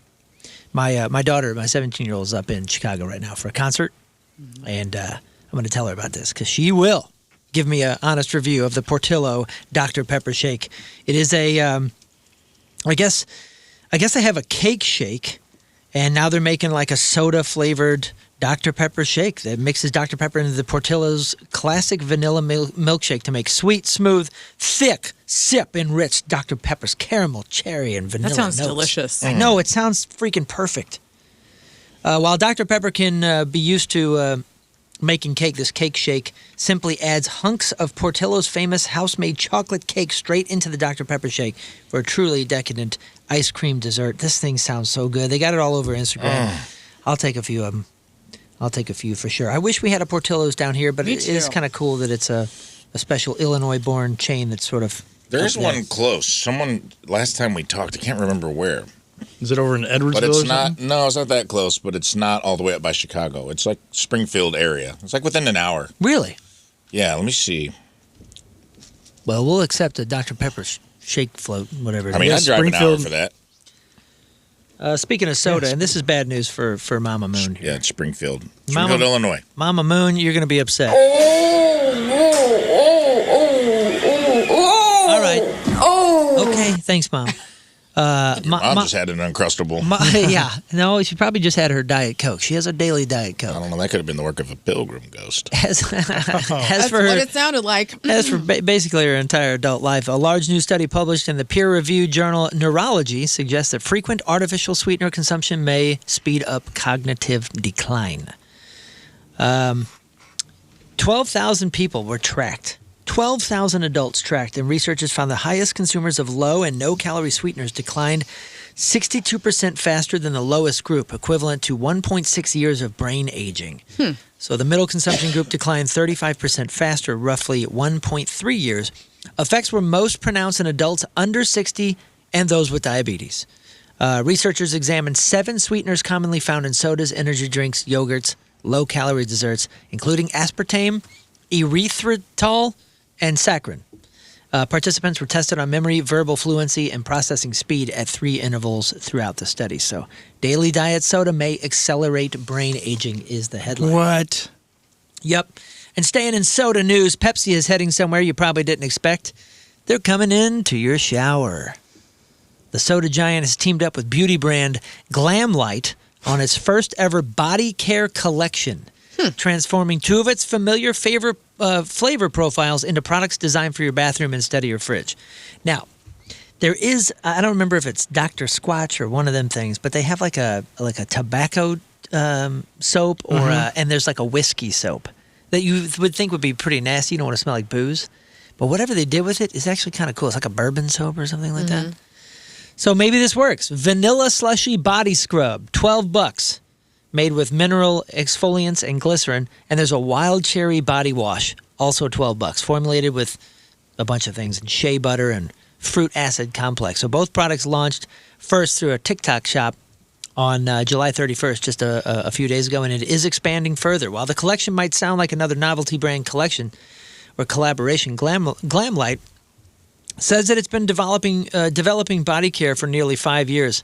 And the founder said the company has tested more than 300 product samples and explored over 3,000 fragrance variations before landing on wild cherry and vanilla from Pepsi. Vanilla flavor. Pepsi Vanilla ultimately approached them to bring the collaboration to life, and they're not just slapping its logo on another product. Apparently, they are really translating these flavors into fragrances and giving fans the chance to smell like wild cherry or vanilla slushy. Rather than drink them. Slushy. So, I don't know, man. Would you want this? A Pepsi shower thing? Just because of the logo, there's nothing else Pepsi in it, right? I guess not. Drink it. I guess it's just the smells. Yeah. Sopa. But, dude, Pepsi does smell better than Coke. No. Don't we all Really? agree? I You don't. I think can't. so? Honestly, I need to smell them because to me, Coke is superior. But Did you guys get it right when we tested all the No. sodas? You didn't get Pepsi versus... I got Coca-Cola right. Remember, I got them all right. Oh yeah. I think you got 0. Why don't you just sit there and enjoy your Uncrustable, okay? Okay. All right, we'll take one more break and wrap it up. And weirdos, what a week. What a week. Rizz is back on Monday. I believe he is back in town already. Me and him are going to be joining forces at EPC tomorrow from 11 to 1. Join us, please. Get all the information at 1057thepoint.com. We got so much going on. We just had We just had King Scott try his very first Uncrustable, and I learned because I said, "Ooh, give me another raspberry," and Rafe told me that somebody stole it. That's crazy. Like somebody went in the fridge. I'm calling you out. Whoever's in this office that has the gall, the balls, the daring soul to go in this fridge and take from others. How dare you? Yeah, somebody saw I someone thought we with were a better. Uncrustable yesterday walking around. Who was Really? it? Who was it? Not only did they go in there, wrapped in a bag, tucked down in the fruit drawer in the bottom. Like they weren't just out. They were clearly like in a bag, 3 boxes, wrapped up. In a box. Tied it in a bow, sitting in a box. When I got in there today, the raspberry ones were open and 2 were missing. And listen, I'm all about sharing food. But my God. And then poor Devin told me that she's like, yeah, I put your name on stuff because I brought my lunch 7 or 8 times and somebody ate it. And I go, people still doing this? Oh, Yeah. my gosh. This is a real thing. Radio people are wild. You know? Is this a new thing here? Or is this No, been this going on has for been a long ongoing. time? Okay. I just thought that was like a bit on And- like office sitcoms. Yeah. And listen, No, I've man, it's admitted real. that I've used people's milk before, Sure. like the big ass thing. But when there is a surplus, not like if it's the last last one. drop. Maybe they thought 3 boxes Oh, yeah. of Uncrustables was a surplus. Surplus. Which That it could is be not. it. It wasn't is me. not in this room. No such thing as a surplus of Uncrustables. We've already eaten No. every other box of Uncrustables. I know so they're it's all gone. Now I'm getting this hazelnut spread one. It's pretty good. That's going to be good. He It said doesn't he taste said like it a was PB&J, obviously. It's a different It's, animal, but it's delicious. Still good. All right. Well, I enjoyed this week. I hope you guys did too. Thank you Yeah. for Yeah, joining good job, us. Moon. Yeah, Thanks for nice checking work, out the man. podcast. Great job on you guys. Let's all pat each other and then pat ourselves. That's great. Make sure you check out the podcast sponsored by Dobbs Tire and Auto. Today's title is Jason Sklar and Cupid's Kettle Drums. That's big right. thanks to Jason for joining us. Again, flyovercomedyfest.com. You can see him and his brother with Rafe performing down there at the west side of the Loop. Your whole festival's taking over the Loop. It's going to be so cool. It's going to be a great weekend. I hope you have a great weekend. We'll leave you with a Team Rizz member of the day. Oh, what you got, Scott? You I got something a going on? show tonight from got a 8 to show, 11 that's over right. at Copper Fire. So come out, please. Come hang. It's going to be a lot of fun, and it's just come in there. It's a great place. Learn is right. Yes, go support our guy tonight. I'm leaving here immediately and going to Cafe Telegraph for Casey. I'm going to be broadcasting my show there till 2, and then I'll be going to the lake. So to all you giggle mugs that, need a break from me, I will be off on Monday, so that's good. But yeah, have a really great weekend and prepare for story time on Tuesday, I guess. Yeah. I'm looking forward to it. You got anything, Rafe? No. Just Giggle All right, mug. today's Team Rizz member of the day is Justin Michael. Not 2 first names, by the way, because his last name is spelled Mikel, so it doesn't count. But he wanted to hear something from this band, Nice. and I'm totally fine with that. Donnie is up next. I'll see you at EPC tomorrow. Love you. Miss ya. Bye.